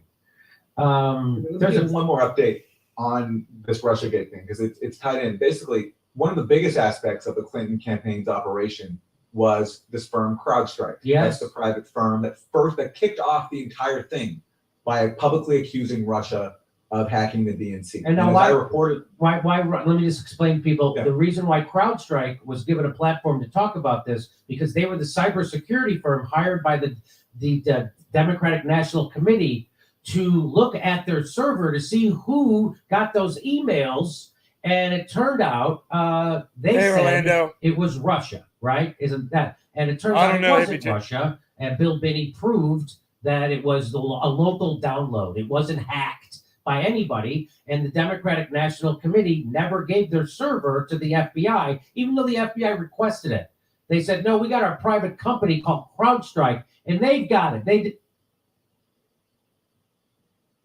Against Russia, just as the Clinton campaign was also paying Fusion GPS and Christopher Steele to come up with this fake Trump-Russia collusion claim. So you have two Clinton campaign contractors being behind the two allegations at the heart of Russiagate. Trump-Russia collusion that comes from Fusion GPS and Christopher Steele, and the Russia DNC hack that comes from CrowdStrike. And as you say, the FBI never independently examined the DNC servers, and they relied on CrowdStrike's reports. Now, the update that I have to give, and there's a tie-in to Michael Sussman here, this indicted Clinton. All right, campaign Orlando. lawyer who Thank pushed you for the Alphabet prediction. scam, because CrowdStrike was hired by Michael Sussman, who oversaw their operations. And Michael Sussman, immediately after CrowdStrike went public by accusing Russia, he immediately started lobbying the FBI to endorse CrowdStrike's claims. And the FBI at the time was like, well, we haven't looked at the server, and we don't even have your reports that, on your investigation of the server. And later on, by the way, a year or two later, CrowdStrike admitted under oath they had no evidence that Russia actually hacked the DNC. Yes. And we've talked about. But anyway, the news I have is this: so what we know from the public record is that CrowdStrike submitted at least 3 reports to the FBI, and the FBI used these reports for its investigation of the DNC hack. And these reports were redacted by CrowdStrike, including with Sussman's input. And so I've tried to FOIA these reports, get a Freedom of Information Act request to have them, because this is not national classified intelligence information. This is a private company's report, and it was used in this investigation, so why can't we see it? I've been trying for a long time to get these reports. I finally got a response recently, and this is what I got. I know for a fact there's 3 reports. The FBI, in response to me, they only acknowledged one of those reports, not even the other 2. And they, in terms of their production of material, they redacted the entire CrowdStrike report. So they didn't give me a single page of the CrowdStrike report. Man. And all they gave me was an FBI cover sheet from December 2016 documenting that they have this report and are using it for their investigation. Everything else is redacted, and that's on top of the 2 other reports they didn't even acknowledge to me exist when I know that they do. So there's I don't know if John Durham is investigating the CrowdStrike aspect of this, but if he doesn't, it's a travesty, because it's at the heart of this whole scam. It's what kicked off Russiagate. And given that everything else about Russiagate was a scam, there's no reason to doubt that this was too. And I hope that Durham's investigation will shine light on it, because it's so paramount. That allegation that Russia hacked those emails has caused so much damage, again, not just to the US, but the geopolitics, and the public deserves the truth about it. Wow. So when you make a Freedom of Information request and they send you back something that's 100% redacted, I mean, do you have to sue then later? I mean, how do you get that information? I'm appealing, and then if I have to, then I will file a suit. Yeah, because again, this is like, I'm not asking for NSA material or CIA material. This is a private company hired by the Clinton campaign. There's no reason why it should be classified unless the FBI, relied on it in such a extensive way that it can't release the public. On the Clinton campaign's work product for such a consequential allegation as the Russian hack of the DNC. Of course they did. That is what that means, and that's why they don't want to. Sorry about the interruption. interruption. Aaron Mate, everybody, thank you so much for your expertise in explaining all this stuff to us. Everybody check out Aaron Mate's work, mate.substack.com. That's MATE.substack.com. The Gray Zone. Oh, is he not with the Gray Zone anymore? The Gray Zone as well. The Gray Zone. Oh, and now we're also at the Gray Zone. You can see his work on and his show Pushback, which is on YouTube over at the Gray Zone's YouTube channel. All right, so nice to talk to you. Thank you for coming on, and good luck. Oh, you're also guest hosting on the Useful Idiots podcast with Katie Alper. That's right. Right Every on. Monday and Friday. UsefulIdiots.substack.com. Right on. Do you do a show on Friday too? I didn't know that. I thought it was just Mondays. Yeah, we got two a week. Oh, okay. Well, good luck. All right. Thanks, sir. Talk to you later. Over to Steph. Talk to you soon. Redward, the NDP Canada's version of the Squad, is supporting Trudeau's efforts to crush the truckers. Yet more proof that shitlibs are no less a threat to civil liberties than far-right authoritarians. Fernando, capitalism is the crisis. Ben Redward again. Justin Trudeau now aiming terrorism financing laws at the truckers. All the terrifying saunas, food tents, and bouncing castles must be defunded at all costs. Civil liberties be damned. Covidius Maximus. Why does the Church of Trump worship a politician? At least God has superpowers and they traded it in for an orange man with bad hair. Wilbur Ross Rothschild's fund manager invested in Trump. Thank you, Rumble. All right, what do we have here, everybody? Oh, it's Michael Hidalgo. Thank you. The drunken scoundrel. FYI, the Dr. Z dog was anti-mask and vax hesitant. Anonymous. Hillary is obviously corrupt and exposed to have spied and created a Russian conspiracy. Why isn't she being arrested? What did we hear during the election? Lock her up. Right. Mm-hmm. Michael, did Trump anybody watch the 100 Days last night for the elite Super Bowl or maskless? Oh my gosh. I saw that. Again, our mayor, Garcetti, he was there maskless. You know, it's so I don't think you hypocritical. understand, but you know, there were like hundreds of thousands of people there. How could you possibly, why would you need a mask? Why would you need a mask inside your suite upstairs as you're watching? There weren't the hundreds game? of thousands of people there, right? And then everybody's saying, you know, and then the kids had to return to school today wearing their masks. How big could the stadium have been? You're a kid and you see all those Stay here. She means Right? tens You're of watching, thousands. you're watching the Super Bowl. 100,000 big person event, and then you got to go wear a mask Right. to school the next day. Yeah. Fucking, I would. I'm encouraging kids. He's to smoking right now, I bet. Poke holes in their masks. I'm encouraging kids to be nonconformists. Jimmy, will you do a big screen behind you? So just in case we throw to you. Yeah. Do you want to say that again? Hold on, stand by. Okay, throw to Jimmy. Hang on. Okay, now you can. Okay. Yeah, the kids had to return to school today wearing masks. I encourage kids to break rules, don't follow rules in school. I encourage kids to color outside the lines. Get thrown out of class. Hey, get thrown out of class once in a while, no problem. And mask mandates for kids are bullshit, so you should revolt. I'm telling kids to revolt. You know, the kids who are watching this show right now. Because there are some That's high right. school By the kids way, that are watching this show. And according to Fauci, everyone's going to get COVID likely. So what the fuck is the point of the mask at that point? If you're going to get it.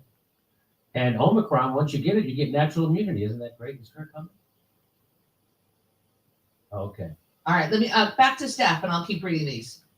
Here, I'll do the story. Oh, Jimmy's gonna do a story, folks. Back to Jim Jam. So guess what? You know, how could there be a conspiracy global about COVID? How could you think they're talking with every doctor about? By the way, yes.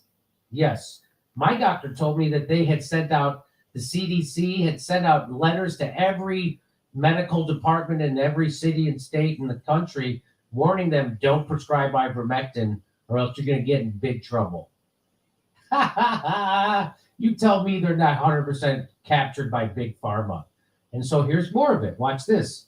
South African doctor who discovered the Omicron variant slams pressure from countries to make the virus sound worse than it actually is.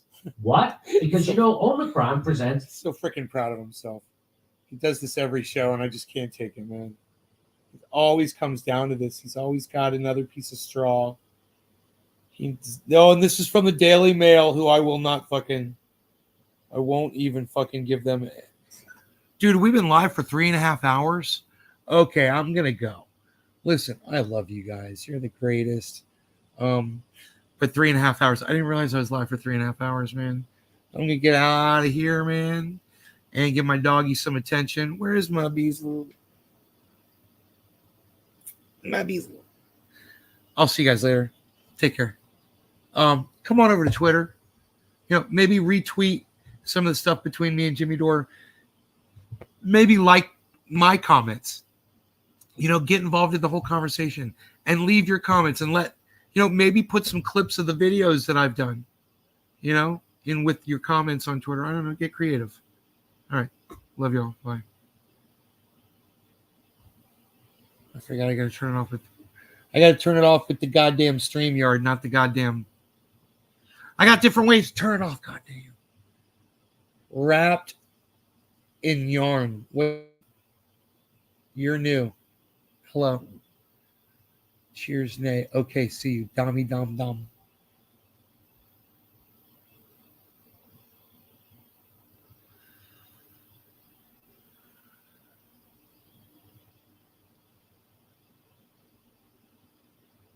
Yeah, man. I'm just going to say, Jimmy's trying to say it's not serious. It's serious.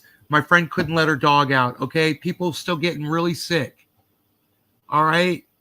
People are still getting really sick. Does anybody know anybody who's really sick right now from it? Does anybody right now know anybody who can't do anything? Let me know in the chat right now.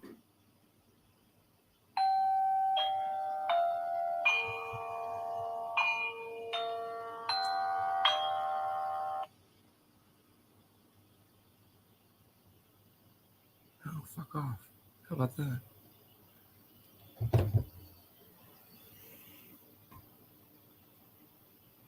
You know a lot of people who are sick right now? Nick? Nick says he knows many people who are sick right now.